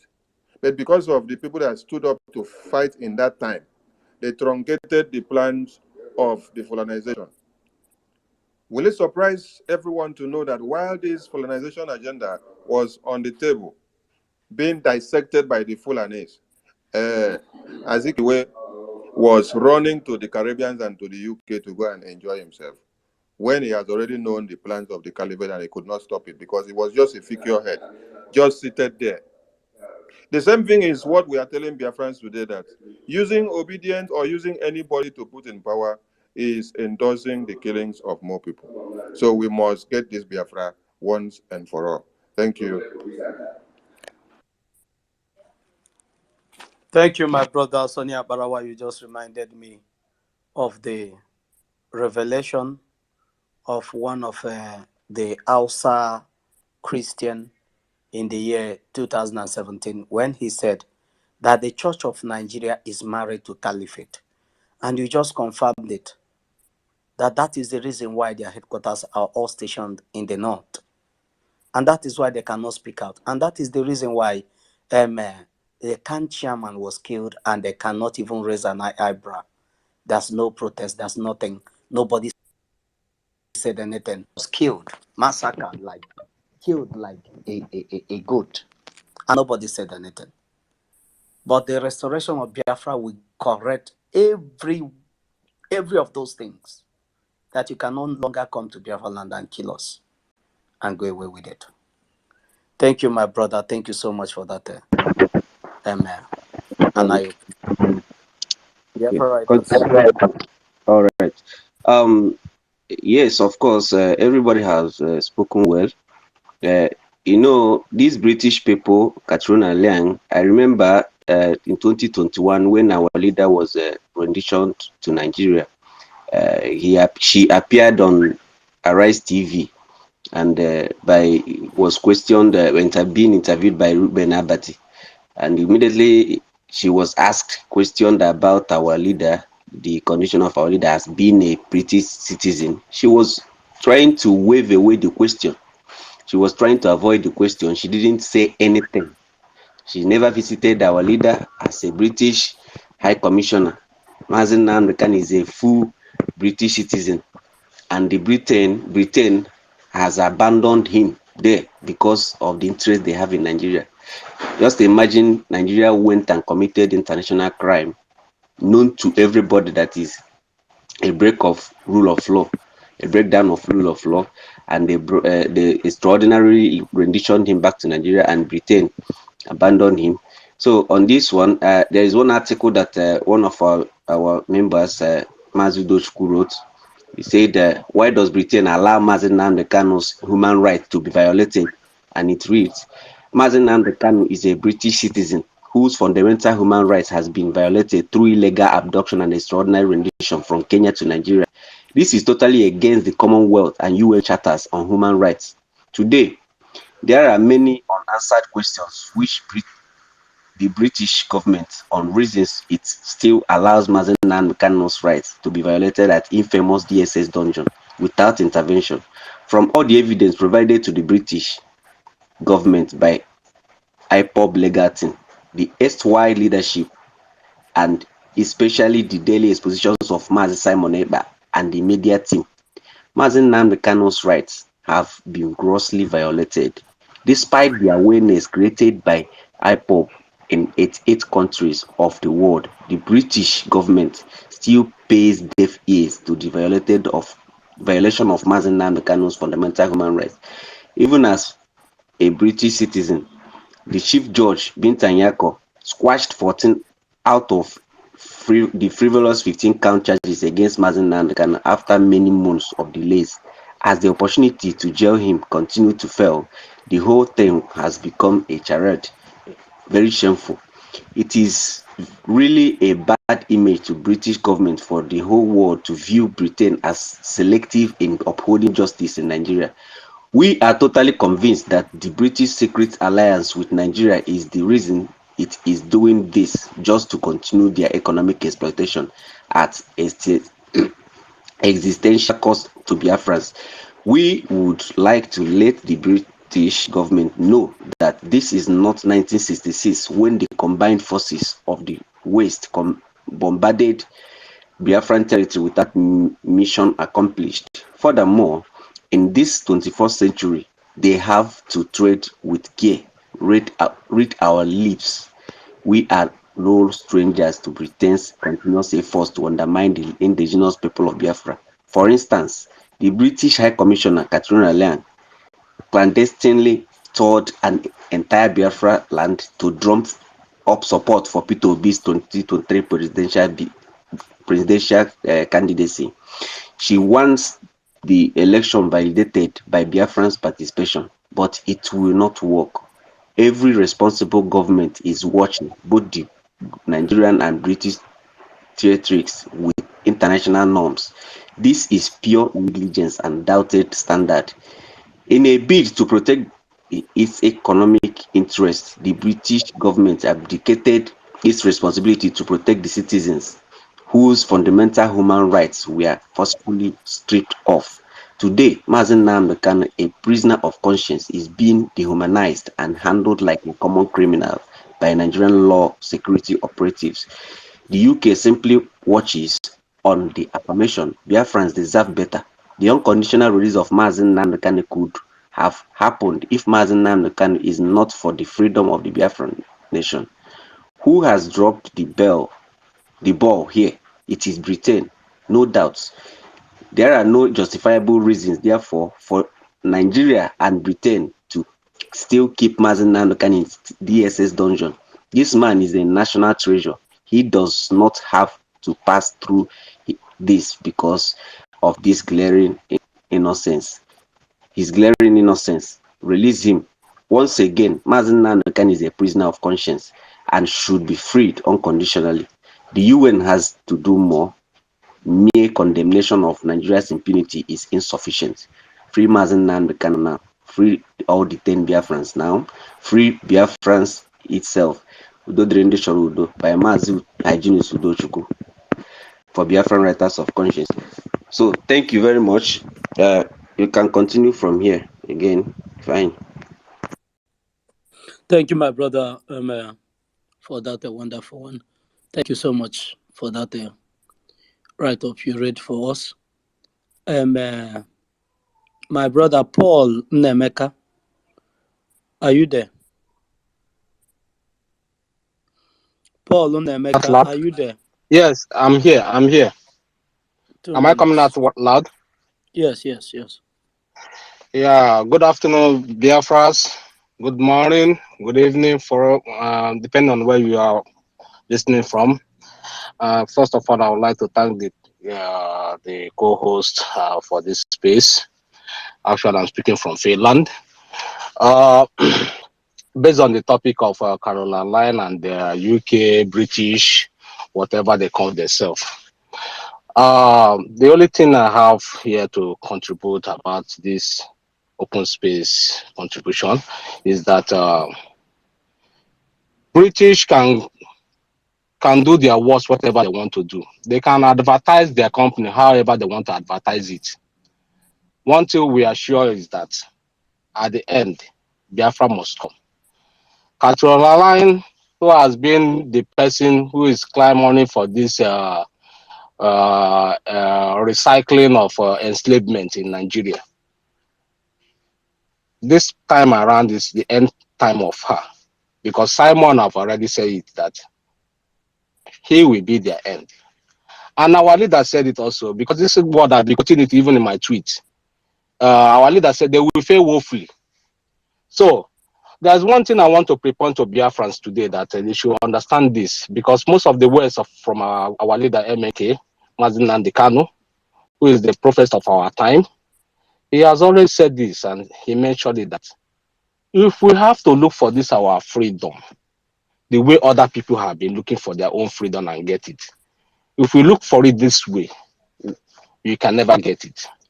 Then I emphasize on this election time, and I make my research, and I understand that throughout the whole countries that have gained their freedom, none of them have ever gained it through this election period time. That we stand as a Biafrans and said, no election in Biafra land. That is the spiritual word, and it must surely come to pass. You know, so I want Biafrans to keep on rejoicing. Just like Samuel Lepa was tweeted today that there was a good news and there's a winning. I want Biafrans to be rejoiced, because the more he have kept silent for these few days, I know that Zoo and all these Nigerians and all this new colonialism, they are wondering what is happening. We are not surprised, because we know something great is coming up. Sometimes when we are doing things and it's getting tougher, I want Biafrans to understand that is the time that a good result is going to come out. So, these are the only few things I only want to send a message to Caroline and their M5 or M15, whatever they call themselves. They should get hell out of Biafran way. They should fuck off from Biafran way. We are coming in heavy force. Thank you very much, Biafrans. Thank you, my brother. Thank you so much, brother Paul Nemeka, for that wonderful submission. Thank you so much. Mr. Editor, please unmute yourself.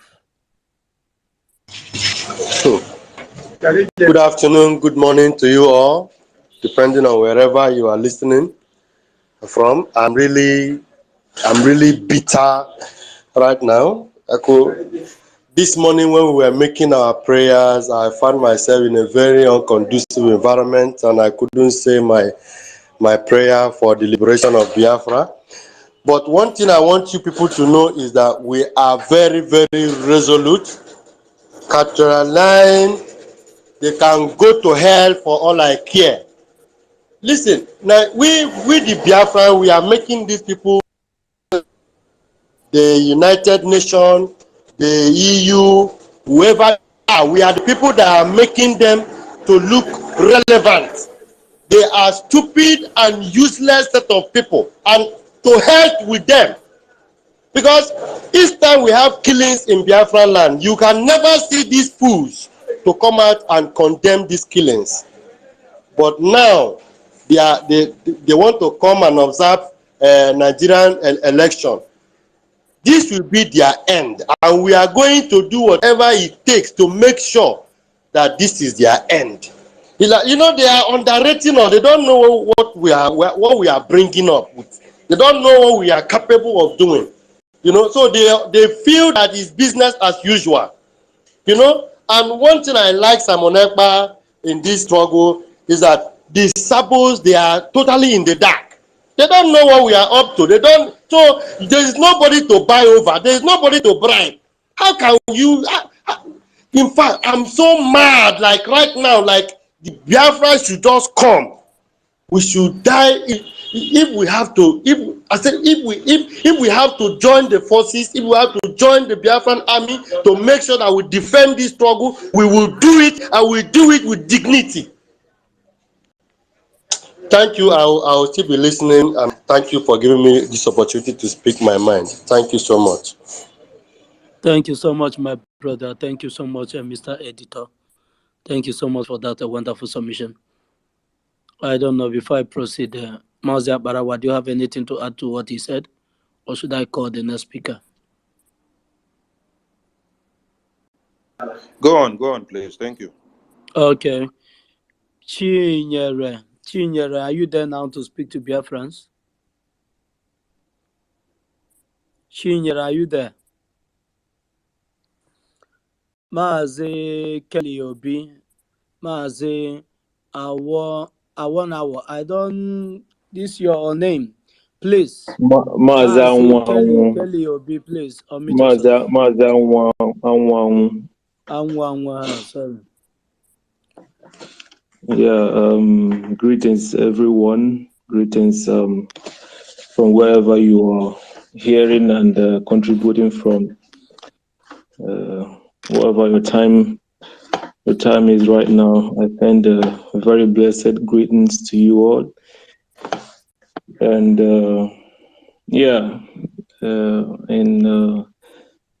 to contribute to what my brothers have already made up here, you know, when you look at the recent corruption index that just came out, then you see that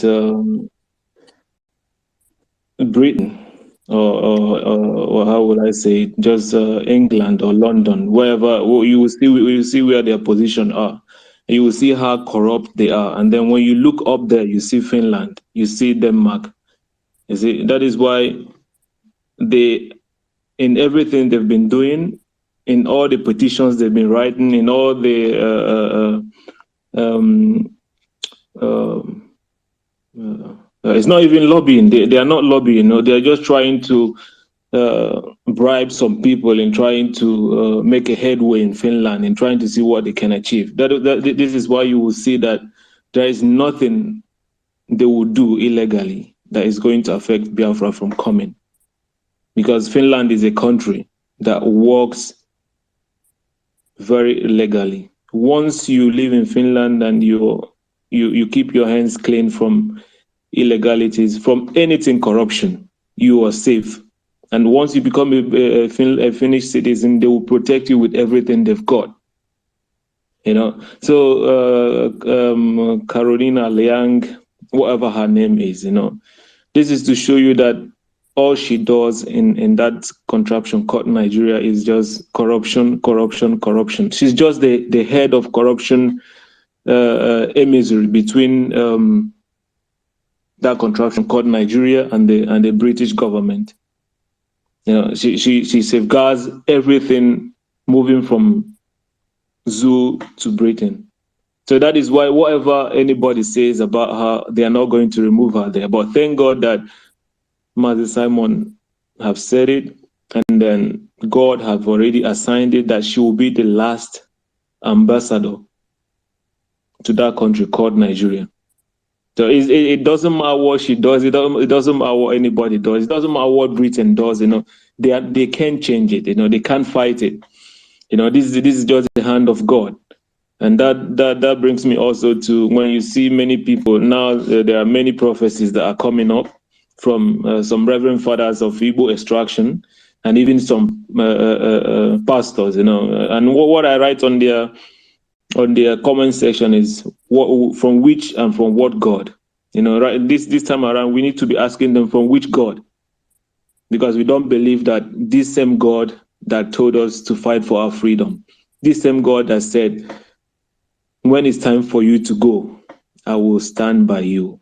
I don't think it's the same God that is asking them to tell Mazi Simon but to mellow down and allow election to hold in Nigeria so that their P2B will finish whatever they've started. So this is to tell them that the time has come. Chiuku Okike Abiyama. This is the appointed time. He has assigned it that we are going home, and nobody can stop it. Nobody can stop it. And I am very, very happy that Finland is giving us. It's just a safe place for our spokesman to be and to continue fighting. And nothing any other government can do to influence them to sell out their own citizens. So what happened to Mazi, our Onyendu Mazi Nnamdi Kanu, is because Britain is already corrupt and there is nothing anybody can do about it. But all we do is that we hold him so very tight in our prayers daily that he will survive and he will be alive to see and to enter Biafra. So we just keep on letting them know that we are here to stay, and we will give everything we've got to make sure that Biafra comes. Financially, materially, socially, whatever it is, we are going to give in to make sure that Biafra comes. Let nobody hold back, Let's just go full out and then give our support and make sure that we stand firm and make this thing happen. Even if we're giving the support secretly, anyhow you want to do it, this is the time for us, and this is the time for us to rise and shine. I yield the mic. Thank you very much. Thank you so much, Mazi Anwangu, for that wonderful submission. Thank you so much. My brother Daberichi, please unmute yourself. Hello everyone. Good afternoon, good morning, good evening, depending on where you're coming from. Happy to be here again. Happy to be in your midst. Greet you all. My submission, I just want to go this way. I just want to go to this direction. I want to talk to Catriona. It has become a imperative now. It has become necessary for us to be, at least when we want to talk to her, to them, at least we call her name, because we have come to understand that everything about Nigeria, everything about British and Nigeria, everything about them is how they will keep Nigeria one, how they will make Nigeria to be one because of what they are getting from Nigeria. And when you understand that name, Nigeria, keeping Nigeria one means that we will keep that Biafrans will be in darkness, that Biafrans will be suffering. They don't care anyhow Biafrans are surviving. They don't care anything, that they don't want to care anyhow, as in they don't even want to, they don't send how we survive anything about us.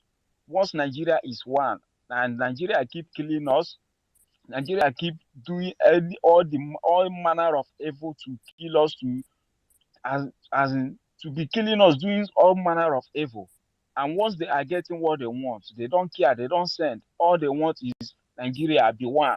All they want is that when they call Nigeria, they will say one Nigeria. So I don't understand the meaning of that one Nigeria. Right now, I have come to understand that that meaning of that one Nigeria is to keep Biafra suffering, to keep Biafra in darkness, to keep killing Biafrans whenever they want to rise up and demand for what belongs to them. You know, I have come to understand that Catriona, I'm just want to, I don't know, but it has this time now we have to be calling your names. We have to be calling your name because all we can see is only your interest in Nigeria, only what you can get in Nigeria. That's all you want to do to keep Nigeria one. The other day you came out to be calling. Now you are campaigning for Nigeria to get PVC. You have become I don't know which party you belong in Nigeria now that you are calling them to get PVC. You have become one of the campaign manager in Nigeria for PVC. Today now, I just saw a news that you sent. She was telling the imposter in Aso Rock that she will do everything to keep Nigeria. They can't afford to divide Nigeria or to whatever, something like that. So when you look at all these things, you find out that these people don't care about us. They don't care anything about us. All they want is to Nigeria to be one, for us to be dying, for us to be suffering. Whenever we rise up and to fight for our freedom, they will not, all the killings that are happening to Biafra land, they don't care. They don't send, only to keep Nigeria one. I'm telling them now that we have made up our mind to fight for what belongs to us. We have swear that we cannot validate Nigeria again. We are not Nigeria, and there's nothing about Nigeria, there's nothing concern us again with Nigeria. We are defending ourselves, we are defending our territory. Our own is our own. Nigeria in Biafra land, there's nothing about Nigeria, nothing concern Nigeria in Biafra land. We are standing on our ground. We want to make our names to be heard as the other nations. We want to stand for Biafra. We want to defend Biafra. We are not Nigeria. We are not part of Nigeria, and we can never be Nigeria. You can do whatever things you want to do with Nigeria, but don't come to Biafra land. We have stand for our rights. We have made up our mind to fight for our rights. You can do with Nigeria whatever you want, but your end has come to Biafra. Your end has come to Biafra. All you British corrupt people, all you corrupt British people, all you care is how to develop your economies, how to develop your countries. You don't care where the economy is coming from. You don't care what we are suffering, how we are being killed. You don't care. All you want is for us to go and collect our PVC and vote for this Nigeria that you don't even know how we survive in this Nigeria. Your end has come, and this year must be the end. We are not part of Nigeria, and we can never be part of Nigeria again. Thank you, everyone. I need my mic here.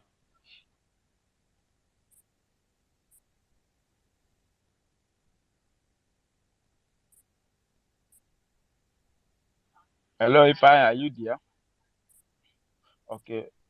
Sonny, please, I need my mic for next person to speak. Okay. Who will be the next person to speak?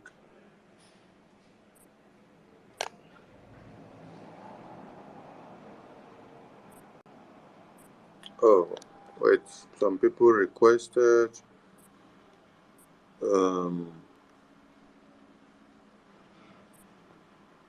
Where are the people that requested, please? We need to bring you in.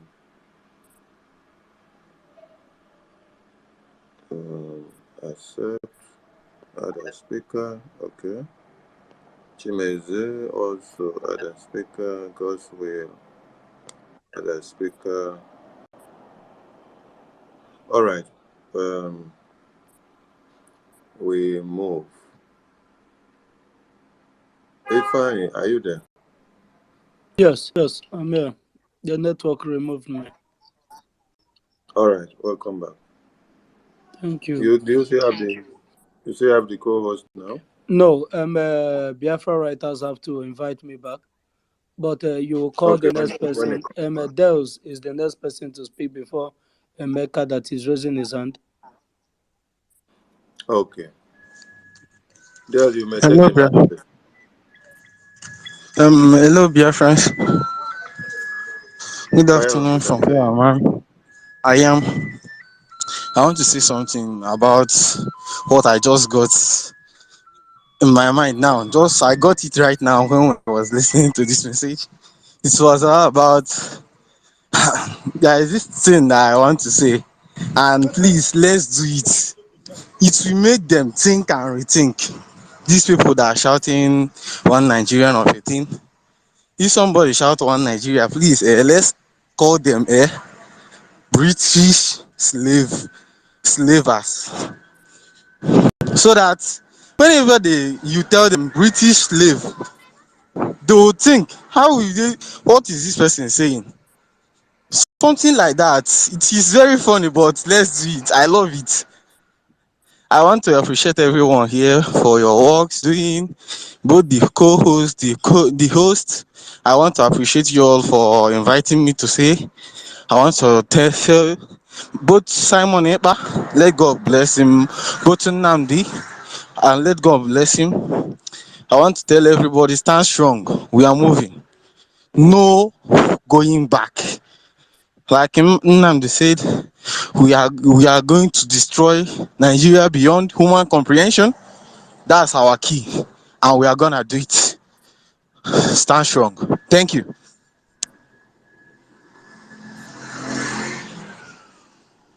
All right, thank you, Mazi. Mazi Fine, who will be the next person now?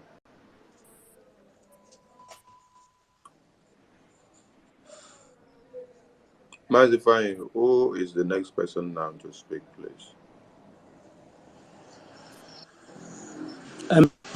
Emeka will now speak. Okay. Emeka, grab the mic, please. All right. Good day, everyone. Greetings to the house, host and co-host.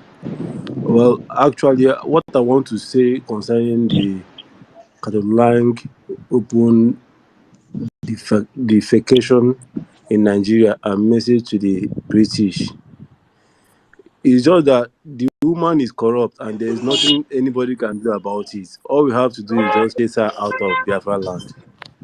She's corrupt, and Please, I Sonny, still. mute Dex. Please, Emeka, mute. Sonny, mute Dex, so that the Okay. noise from his background Dex has to be will not be muted. affecting us. Okay. I've muted him. I've muted him now. All right, right on, Emeka. Sorry for that. Okay, like I was saying, Caroline is corrupt. She's a corrupt bitch. So what we have to do is just to get her off Biafra land by force, because there's nothing there is no other way. She's corrupt and she's being used spiritually. She might not know what she's doing. Let's just put it that way. She's being controlled spiritually and every other thing.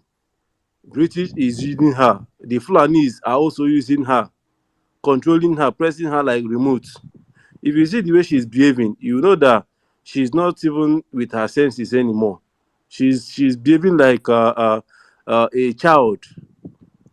She's the only diplomat that I saw in this earth that goes to a place to represent their country and campaigning for presidency and for who is going to be in office and who is not going to be in office. It has never happened in any country except this beach, you know. So we should just put everything in prayer. Let her eye clear, because she will use her mouth to declare Biafra someday. I pray. I yield my mic. Thank you. Thank you, Mazi Emeka. There's something we need to understand about this British contraption and any of the appointees sent to your lands or regions. They are there to make sure the hegemonic tendency continues. They are there to make sure the slavery continues. They are there to endorse the killings that happens in your communities. Reason being that that is what they gain from your lives. When you are killed, when you are massacred, it gives a level playing field for them to be able to enjoy everything that God has given you, your lives, your generations, present and generations to come, and even your children that were supposed to be born. The visions of your people and everything that has to do with resources. This is where they fit from. So we need not be surprised that wherever UK is using their camera to watch, everything in that place is not going fine. It can never go fine. If we take our mind back to India, there was a salt reserve that God gave the people of India. But British Empire said nobody from India should pick from this salt. Nobody from India should pick from this salt and use, whether to eat or to make money from it or to even use it for any reason. This enslavement continued for years and centuries. Then one day it took one man, Muhammad Andy, to break that bond of contraption. He was later arrested and then locked up, and then they continued the protest. Before then, let me connect something here.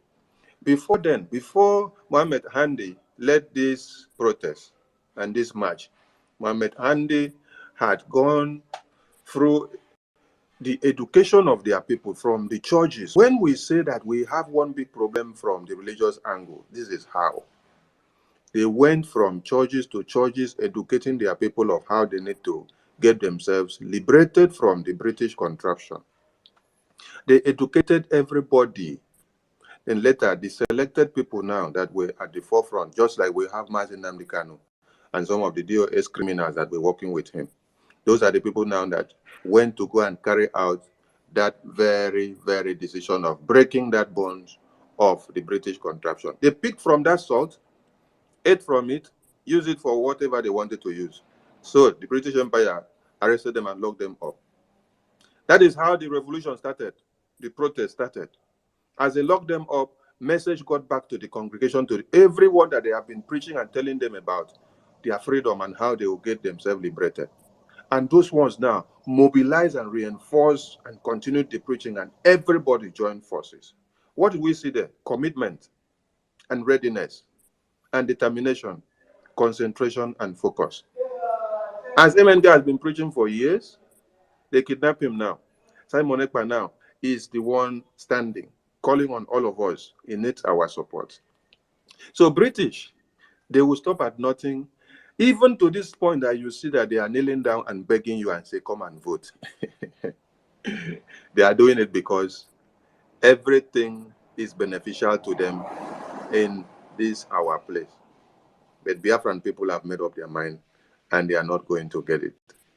So Mazi Chuku, I don't see your full name, please. You may speak now. Please, if I'm not going in line, someone should tell me. Ifeanyi, are you there? Because you are the one that was following up the people in line. Yes, I'm here. Good Yeah, I'm afternoon. here. I think Enyi, not you will speak. Hold on. Okay. It's Chiemeze.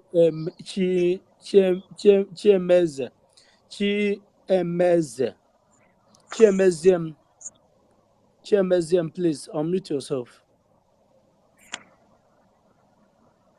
Chiemeze, Hello, can you hear me? yes.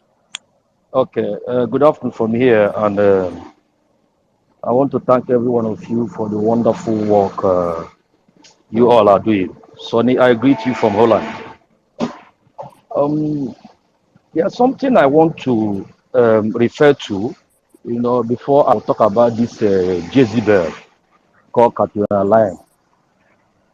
When we talk about no election in Biafra land, it's good that we also always make it clear for our people to understand that no election in Biafra land has to do with no governorship election, no senatorial election, no House of Reps, no local government election, because these are the slaves that British have planted in our society that has been holding us down.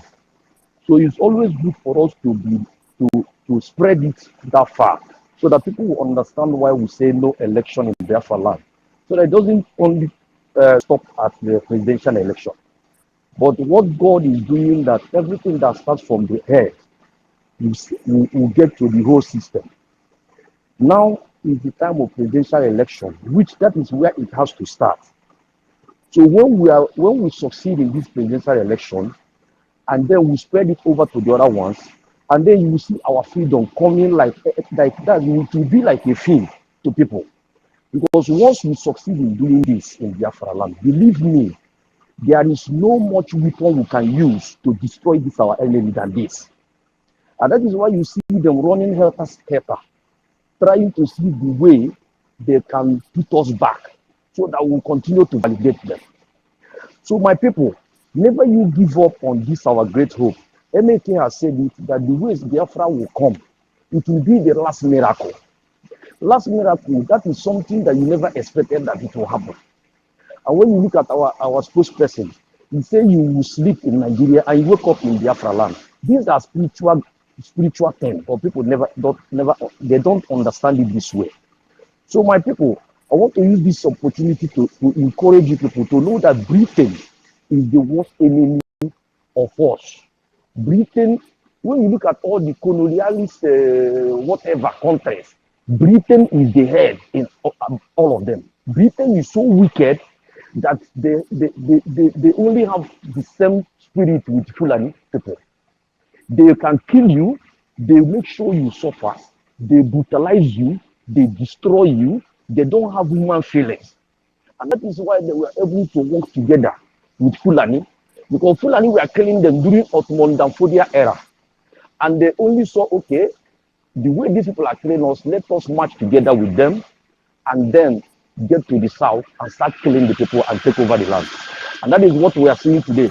So if we are not strong, if we don't match them the way they are matching us, if we are not brutal the way they are brutal, my brother, our freedom will be very far. And the way we are doing it now is the best way. So I want to use this opportunity to thank you all for the good work you people are doing. And I also want to use this opportunity to thank our spokesperson, Mike Simon, because if not for Elohim that brought him, my brother, forget it. This thing, they have planned it and they have stamped it that is over when they kidnap our leader. So when God's hand is in something, He will always bring out somebody that will take over, somebody that will open up all the corruption going on, things that have been holding us down in this our struggle. By this small space that God brought in, because God knew everything that happened. He just did it because He wants us to have our freedom. So that our leader is in the hands of our enemies today. God knows everything. And because of Him that He shifted, a lot of things have been opened up. And this a lot of things that we're opening up now it will make our freedom to come. So I want to yield my mic here and I'll be watching and be listening because I'm still at work. Thank you very much, my brother. All right. Thank you very much for that. Please, we need only at least 2 or 3 more people to speak. Then close down the space. We have tried for today. Thank you very much. Please, Ifeanyi, who is the next? 2 more people, please. Okay. My brother Chukwuka Dibia, you're raising your hand after you, then Mazi God's will. Then we'll call it a day. Yeah, thank you very much, Ifeanyi, and also Biafran Writers of Conscience and Mazi Abarawa. May Chukwuka Abiyama continue to strengthen you guys and those who have spoken and those who are listening. One thing I wanted to add shortly, because it's been a very long, interesting space, and the topic, it's been very interesting. I've been enjoying it, but I wanted to add something because what I want to reassure reference is that The difference now is that unlike before, when Mazi Nnamdi Kanu started the agitation and all that, it was mainly those guys who are illiterates, you know. They call them Zama people and all. But this is the Autopilot, a bunch of articulate, intelligent, resolute, resilient, you know, people. Having said that, what this lady, sticking to the topic, because I know you're rounding up, I wanted to share with us that Catriona Lion, whatever his name, Catriona Lion, whatever her name is, this is not the first time. What she's doing, that statement by her, urging Nigerians to make sure they get their PVC. That's not the first time. 2014 to 2018, before she came to Nigeria, she was in Zimbabwe. She did the same thing. She's just an agent. What she did in Zimbabwe was the same, celebrating Queen's Day, telling them how solid she's been ruling for 65 years and how it's very important they go and vote. And they managed to manipulate the Zimbabweans. And today, Britain has gone back to Zimbabwe as a Commonwealth country, milking them again. All the efforts of Robert Mugabe is gone. But one thing I want to remind the British government is that Biafrans are nothing compared, with all due respect, to Zimbabwe. They are dealing with different animals here, different beasts. We are ready for her. She is doing the bidding of the British government. All this nonsense, but we know, we got her number. We know what she's about. We're not listening to her. We want our freedom. One more thing I need to mention, that's been mentioned, I need to reiterate, is that she must be the most stupid person on earth. How can you be a British High Commissioner in a country where your national is actually in custody after being illegally, renditioned in a third country, and also going to court and a court of appeal, discharging him? She must be the most stupid idiot. But she doesn't know, lastly, she doesn't know who she's dealing with. She's dealing with articulate, intelligent, because when the colonial masters came to colonize us, when they wrote a book that's no longer online now, no longer in circulation because of the history being taken away from the curriculum, the way they describe the Igbo people, they say there are, and when I mean Igbo, I mean Biafra, because let's not go there, but we all know we are Igbo. IBO means intelligent, brave, and organized, and that's what she will get. I hear my mic. Thank you very much for the opportunity. Thank you, my brother Chukukadibia. And the next person we have here that will speak is Mazi Goswell. Mazi Goswell, if you're there, you will meet yourself. Good afternoon, Umu Chineke. Am I coming out clear? Yes, you are. Very well, very well, very well. 2 minutes. All right. First of all, though I have to be snappy, my greetings go to the Biafran Writers of Conscience. Mazi Ifani, I see you. Our big brother, Mazi Aparawan, I see you. I also greet all members of the BWOC who are here. You see, this discussion, I've been on the space for quite a long time. I was listening, though I was quite busy, but all my attention was here. And I heard a lot of, statements from various people who spoke very, very well. But all I have to say is this. You see, this lady we are talking about, Catriona Liangs, we have seen her footprint in Biafra land or in Nigeria as a whole. We have seen her movement, all she did. And if you can remember, during the end trials, there was a time Mazi Nnamdi Kanu talked about her, where he called her a witch. Mazi Nnamdi Kanu said that anywhere this woman visits, people will always die there.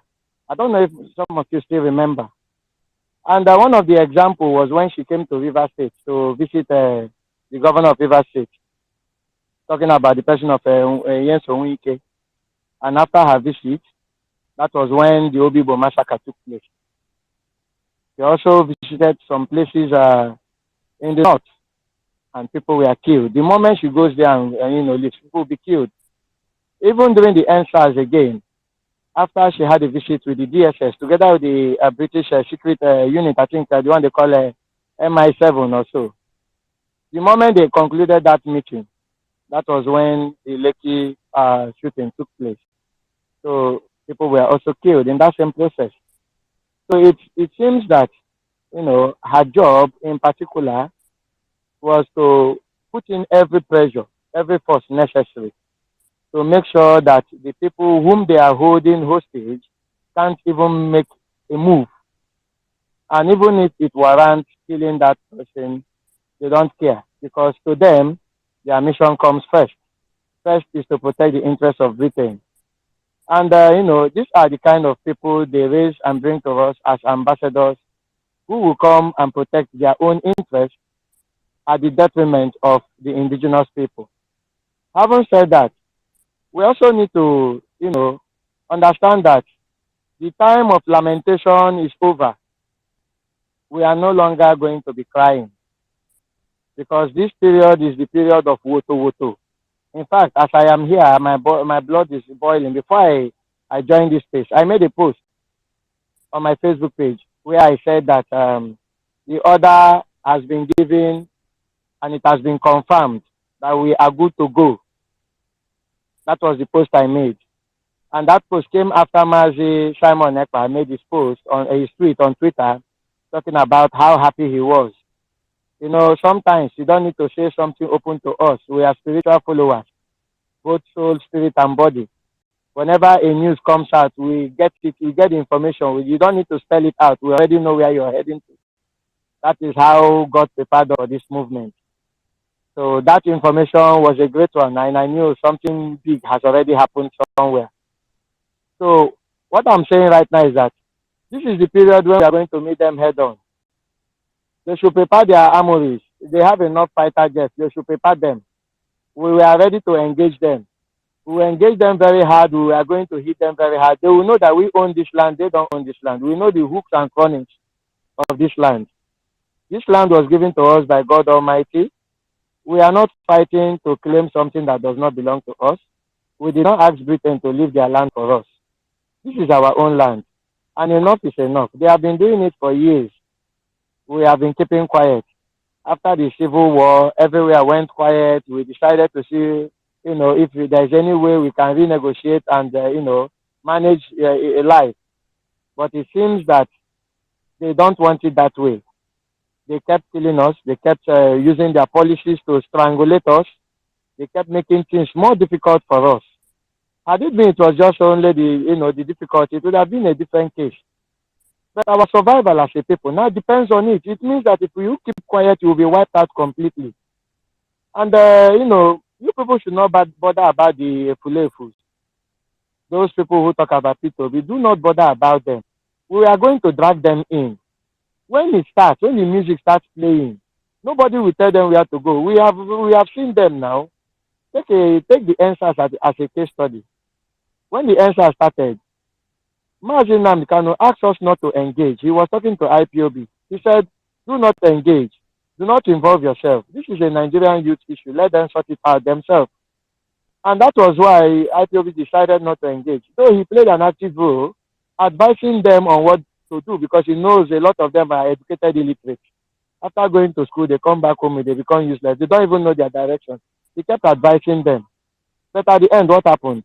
The moment they were shot at, the moment the soldiers came out, and then people got killed, everybody ran into their house. That is how far the Nigerian youth can go. That is how far those behind P2B can go. Whenever they are being shot at, they will run into their house and it ends there. So it is only we now, the brave ones, who have been coming out when we had nothing but just flags. So now show them how to play this game. And we are going to do it with them the Ambazonia style. Yesterday I got some updates on how it was going down in Ambazonia and I was very, very happy. And at least most of us can see the result. Today, the UN is calling for, or calling Ambazonia for a roundtable discussion. If they did not fight their way, do you think they would have respected them? These people don't understand peace. You give them as they hot. That is the only language they understand. Now, the same UN is telling us to go and vote. Meanwhile, in Ambazonia, they are telling them to come for a discussion. What does that tell you? They believe in somebody who has put up, an action. And that is the only thing left for us. We have been petting, a lot of times when issues like this come up, when we are supposed to act, people will start saying, oh, leave it, oh, please, don't wait to Shemaya. Don't do like this, oh, we don't want them to call us this name, oh. They'll say we are terrorists. And I keep telling them, you did not fire any shot and you were proscribed in a Nigerian court. Now, I think a particular group also now added the IPOB as a terrorist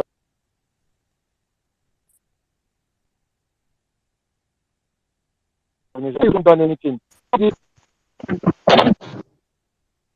So, can you hear me? Go on. You just have 10 seconds to conclude.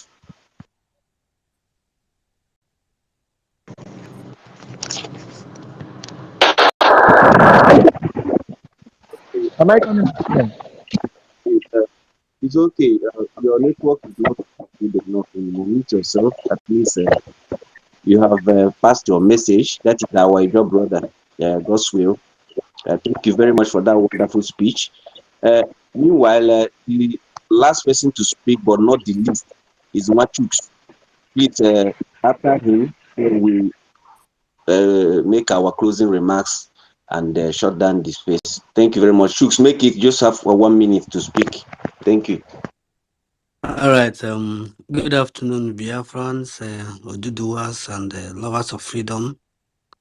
All protocol duly observed. Just a quick one. I just want to ship in this one to the caption. I have a message for both the British High Commissioner and the British indigents themselves. The message is, we, the Biafran people, want out from Nigeria. I know you are aware of it. It doesn't start today. But we are not saying this thing so that we can push you to do what you don't want to do. We are just saying it for posterity's sake. Because it's going to be in the media. You can forget, but the media can never forget. It's been a long time we asked for a living. The opportunity to make our voice heard. But you have been always turning your blind ear, turning as if it never happened. British citizen Mazi Nnamdi Kanu, a huge right of him was abused. His right was taken away from him. He was kidnapped, tortured, and renditioned to Nigeria without any court order, no court proceedings. Yet, the British up till today are still finding it difficult to make their stance known. Well, what I will say is, it has been made obvious that the life of a black man being a British citizen does not matter as long as it encroaches in British interest. Today, we are asking for what is ours. And it seems like your commissioner is going for what she wants, not what the people want. But the truth is, there is an elastic limit to everything. This 2023, enough is enough. We are up for our freedom. We are up for our destiny. As you cannot do the right thing, election is not the right thing. But as you cannot do the right thing, we will do the right thing. Wherever, however, whichever way, enough is enough. We, the Biafran people, are saying enough is enough. If you like, do anything about the case of Mazen Nnamdi Kanu. If you don't like, go ahead and start and be constituting nuisance as you are doing. But the truth is, a British citizen, a British national, living peacefully, obeying the law, was kidnapped and renditioned to a country where he does not have the passport to. Till today, the British has not been able to make a statement. The British has never been able to speak. The Nigerian court has even discharged and acquitted him since October last year, 2022. But till today, his right is ongoing, being threatened to the extent that we don't know how it is. But make no mistake, should anything happen to him, I don't need to spell the beans out, but should anything happen to him, then you will know that Sulugede Bwegundimo is the dance of the spirit. So, I will stop here. Thank you so much, Biafrans. All right, thank you. That is a very quick one and a very wonderful speech you have made there. Thank you very much. Thank you again, Biafrans, for answering to this space. You made yourself available to be here. We have been here at least over 3 hours now speaking. I said earlier that this space would last for 2 hours, but when you hear what the wonderful speeches from Biafrans and the zeal, the passion that we have for this freedom, we don't really know when to end it and when not to do. So, okay, thank you very much again. Please, I will also plead everyone here. There is one of our members by name Emmanuel. He has been the one that used to transcript Simon Ekpa's broadcast. He transcribed it into writing, and for the past few months now, I think he was somehow robbed by pickpockets. So, and they made away with his cell phone. He stays in Iguasha, so they made away with his cell phone, and since then he has not been able to continue his works, and he have not been coming to our meetings and all that. So please, anybody that can support him with a cell phone will be appreciated. You can inbox us if you can do so. Okay, thank you. And also, if you domicile in Biafra land and you believe you can be our reporter from there, any part of Biafra land, can be giving us reports of what is going on around your area. You can also come forward so that we talk it out and tell you how it goes. If you also in Biafra land, if you our posters of our new election posters, if it is not enough in your area yet, if you are not seeing the presence of our posters in your areas, if you can make it circulate in your areas, those places that you feel that they are not there yet, you can also come forward so that we do this thing, because the election they are talking about is in less than 24 days from now. So we have to put our hands together, put our heads together to make sure that people really got this information. Nobody will give excuse that they didn't hear or they didn't know about it. I believe our information have circulated, but we still have to make sure that all the posters of those politicians in our land is removed. All their campaign, everything, billboards, whatever we have to make sure that all those their presence is gone, is removed, and our own placed. Our own really have to domicile or dominate their own. So please, if you live in Biafra land and you believe in your area you have not seen the presence of those posters, you have means or maybe suggestion of how best it can be done, please, you can inbox us on WhatsApp, or inbox us through this page. Thank you very much. We will continue to bring on new topics as time goes on. Thank you. Ifeanyi, please use 1 minute to make your closing remark. After you, Sonny, then Simon, before we close down the space. Thank you.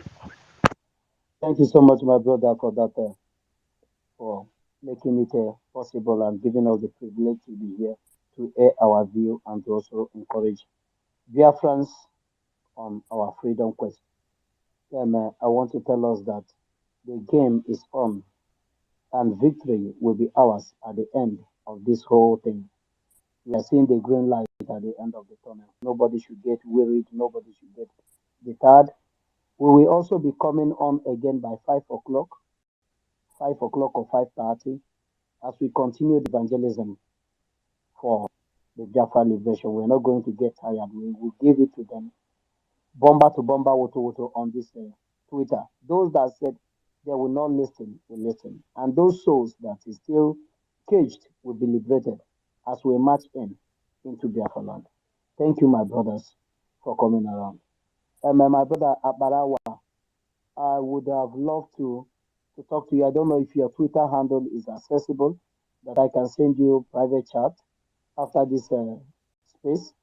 If it's possible, you can send me hi so that I can ask you. There's some questions I want to ask you. Please. Thank you. Okay, thank you. Mazifai, my Twitter handle is accessible. You can message me. Many people have been inboxing me, and I can reply to them.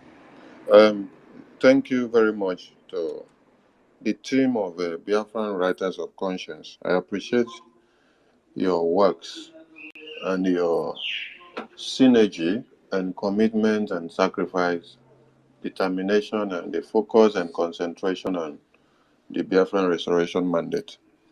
I must appreciate you guys again in another way because there are things you guys are doing which many people do not know. So I appreciate your team and remain focused on the ball because everyone are working in different dimensions and all we want is a common interest, which is the restoration of Biafra. To every Biafran in the house, if you have not shared this space, please do so now before you leave so that others can listen to it after now. We will try to rebroadcast it on YouTube and Facebook so that people can also hear and know what you guys are doing. And to everyone that spoke, we appreciate your speeches and submissions. And to those that could not speak, which they longed for the mic, but there was no time, we are sorry. Next time, you may have the time.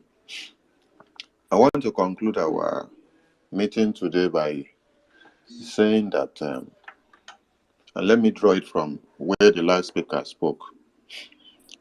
A British contract or British company or British devil woman, your citizen who has UK passport with legitimacy in every ramifications.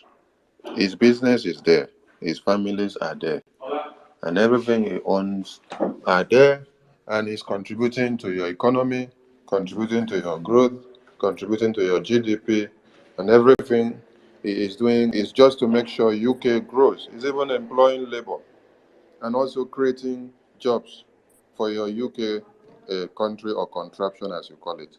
He was kidnapped. And need I remind you that he was not just kidnapped alone, he was kidnapped through your connivance with the Fulani terrorist government. So it is not something that is only the Fulani terrorist government that did. You are part and parcel of it and you know about everything. But the one that beats our imagination is that when you come out and then you claim as if you're not aware, even when you were asked questions on the international media about what is UK doing about their citizens in the case of the Fulani terrorists, you ran away from the questions, that it is not important. You came there to discuss something else. So his life is not important. But the extension and the continuation of your slavery in one Nigeria, this one is very, very important for you. That is why you go every length to be begging and asking Biafrans to come and vote while their leader is in detention. You no get shame. Your shame, even they shame me because you say you get shame, you no go even open mouth to talk again. Where be say, okay, our leader they inside detention. Then you can't debate gossip. You didn't say our brain don't overknock, go reach the extent where we say, we they see fire. If they carry us, go put again inside fire, then we go see walk, enter, go follow you. So make una try another tactics because this one no work. But thank you to Catriona Liang for making the international community and the entire one Nigeria and every tribe to understand that the Biafran people's voices and determination and focus to the Biafran mandate is speaking a very high volume. And you are recognizing it with this your clamor of coming to beg everybody to come out and do elections.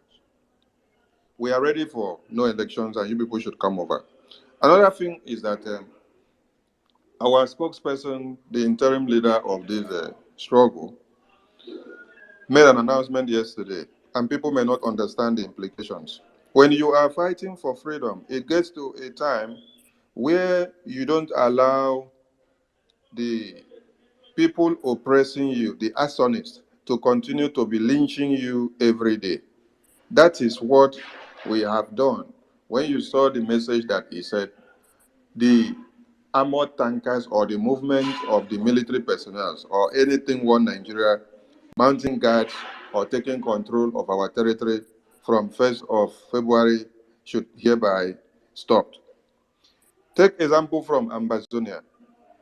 I don't know if some of you follow it up. Can you tell me where you see military tankers or their patrol tank or their patrol vans patrolling in Amazonian territory? No, you cannot see it. Why? Because they are taking control and taking charge of it. So that is one bold step that we are doing now, and they should take it very, very serious because the madness and the radical rhythm which we are going into is something that people don't understand. We are ready for this freedom, and there is nothing anybody can do about it because you can only grumble and then you can only jump into the nearest lagoon and you can go and embrace the nearest transformer. And please make sure you go in between the two polarities that have the current flowing so that you will be well electrocuted because Biafrans are going home and there is nothing anyone can do about it. Thank you all for being in this space and keep up the fire burning. Thank you, Apara Sonny, for that wonderful speech. Thank you. Please, the last comrade, Simon, please, just make your last closing remark while we end this space. Thank you very much. Yeah, thank you, Biafra writers. And my thanks go to everybody who has spoken on this space. My remark goes to the British High Commissioner and Catriona Land. We know, we Biafrans are aware that an attack on Nigeria is an attack on Britain. And an attack from Nigeria is also an attack from Britain. So, Britain is the one oppressing us here. Secondly, Britain wants us to live like bees that produce the honey, but does not know the taste of the honey. But this generation has come to put a stop to it, and they should notice. Thirdly, we know that Europeans gathered in Berlin, Germany, 1854-1885, and decided the fate of Africa without any African being on the table. They put our map on the table and split it like a pizza in a plate for their own interest. This thing has continued for decades, but we are telling them, people today, that with this move that Biafrans have decided to take, we are ending all of those conferences and all of those decades of slavery. We know that last year also, Britain sent snipers to come and do joint military training with Nigeria and Ethiopia, knowing fully well that they have released Boko Haram and recruited them into the army. So indirectly, Britain is training terrorists in Nigeria but hackers do. To kill Biafrans. Can anyone still hear me, please? Yes, go ahead, sir. Okay. In other words, Britain knows that they are training terrorists in Nigeria, and they know what the terrorists are being used for. It is also used, they are also used for the interest of Britain. Today, you hear of Swiss chocolate, British chocolate, and all of that. And I ask a question, does Britain plant cocoa? Do they have cocoa in their land? No. But all of these treasures are coming from our land. And with this move, I encourage every Biafran to stick to it. Do everything you can to stick to this move and encourage it, support it by every means possible, so that at the end we will have cause to glorify God in heaven, and our glory will shine forth, and Biafra will be restored. Thank you, my fellow Biafrans. All right, thank you, Simon. We can call it a day. Thank you, thank you, thank you from here.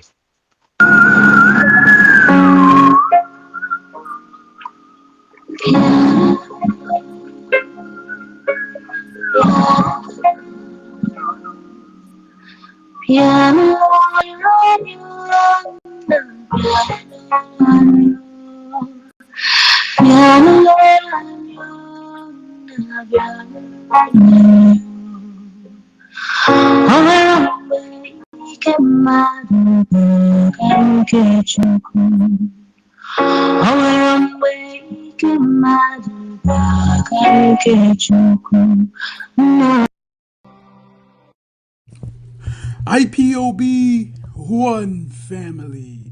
Biafrans all over the world. If we want safety and security for our people, then let's continue to support Eastern Security Network. All donations are welcome. No contribution is too small or too large. Do your part, knowing that freedom is in our hands and together we must all rise to the occasion. Go to our website to make your contribution, www.ipobinUSA.org/donate. And remember that freedom is not free, but together we restore it, farm by farm, forest by forest, house by house, and street by street. And all of you will suffer if you don't repent. You will suffer. Mark my words somewhere, you will suffer if you don't repent from your evil ways. You take money from murderers and from killers to suppress the truth. Biden doesn't know what is happening in Nigeria because they rely on the ambassador to feed them accurate information. And that is not happening because they've been bribed. And that is why people are dying in Nigeria. Nigeria is the only place in turmoil, not making it onto the front pages of newspapers all over the world. Nobody talks about it because they are all compromised. They've been bribed. We don't need your one Nigeria to survive. They can you imagine the nonsense? They brought in their food blockade. They said we will not send food to the south. They are perishable goods. So the items got spoiled in the north. The government now turned around to pay them almost 500 billion.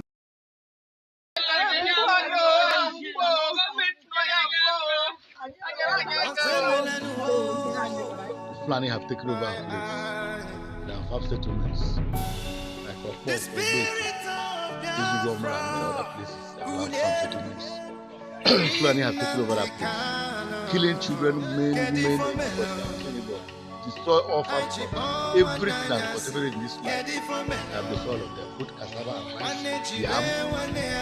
Not only that, they will come to the people where people settle and also destroy their houses, collect everything they have, even the money. They will go there, stay the money, take foods, everything in the house.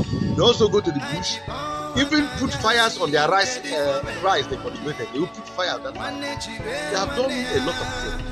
But this recent one, they came and occupied in one place called Izugomra and Ogbete in Buja Autonomous Community. Start torturing people there, start destroying their houses and everything. When the security people went to ask them what is happening, why are they doing this? They attacked them. We don't even know that there are as many as camping that place. We don't know. They attacked the security. They have killed many people are in the bush. We are looking for many people missing. We have found about 2-3 cops lying down dead in the bush. No fear can catch everybody. Nobody can even go and vacate the cops. Some are in the hospital, those that were shot, that have not died immediately is in the hospital. You can see men and women every quarter in our hometown now. You can see refugees. You can see in my house, people that run away finding, crying, finding what they will eat. No food, no money, nothing. Matter have been reported to government several times. Even yesterday night, we have called the soldiers, we have called the police, we have called even the chairman of the local government, reporting this matter to him. They are promising us that soldier is coming. Soldier. Even this morning, I have called them. They say soldier is coming, and police are coming. But we have not seen any. But we are still waiting for them. The governor knows because the commissioner also informed the chairman of local government also informed the ADC of the governor. Informed the governor. The governor knows about the kidnapper. So in the last 1 year, how many people have been killed in your community? It's uncountable. In the last few months, I can tell you about 30 something. In short, from New Year to today, we are counting about more than 10 or 20. I'm telling you that as I'm talking to you now, many people are missing inside the bush, uncountable. You can't even remember how many people are there. Because fear has catch everyone. Nobody can even go to the bush to search and know how many is there. It's a massacre, and I don't even know how to put it because they even kill little children. Genocide. It is a daily event in this community. Daily event. You can see the worst one is that even we are talking about farm settlement where they are fighting the bush. But the one that happened in New Year Day is the wife of our brother in Gene Dog. The junior brother to was kidnapped at the doctor. In the hometown, in their house, inside the kitchen. So why will we run again? Where we run into? When the security people are pursuing them, when they saw them try to pursue them to know whether they can rescue those they kidnapped, they shot 3 security men. We don't have any problem with them. The only problem we have with them is that if you cultivate anything, they'll come and destroy it. If you talk, they'll. I cannot guarantee you that any elections will hold anymore in our land. And killing of armless and defenseless IPOB members and Mossab and other Biafra agitators, this can no longer be tolerated by us. We, the unrecognized voices of the IPOB Autopilot, as they call us, all over the world, demand with immediate effect the unconditional release of Mazi Nnamdi Kanu, the leader of the indigenous people of Biafra, IPOB. I cannot guarantee you that any elections will hold anymore in our land. We hereby declare no election, no 2023 general election in Biafra land. This no election in Biafra land has been activated. We are going to make it a task that must be done by every Biafran.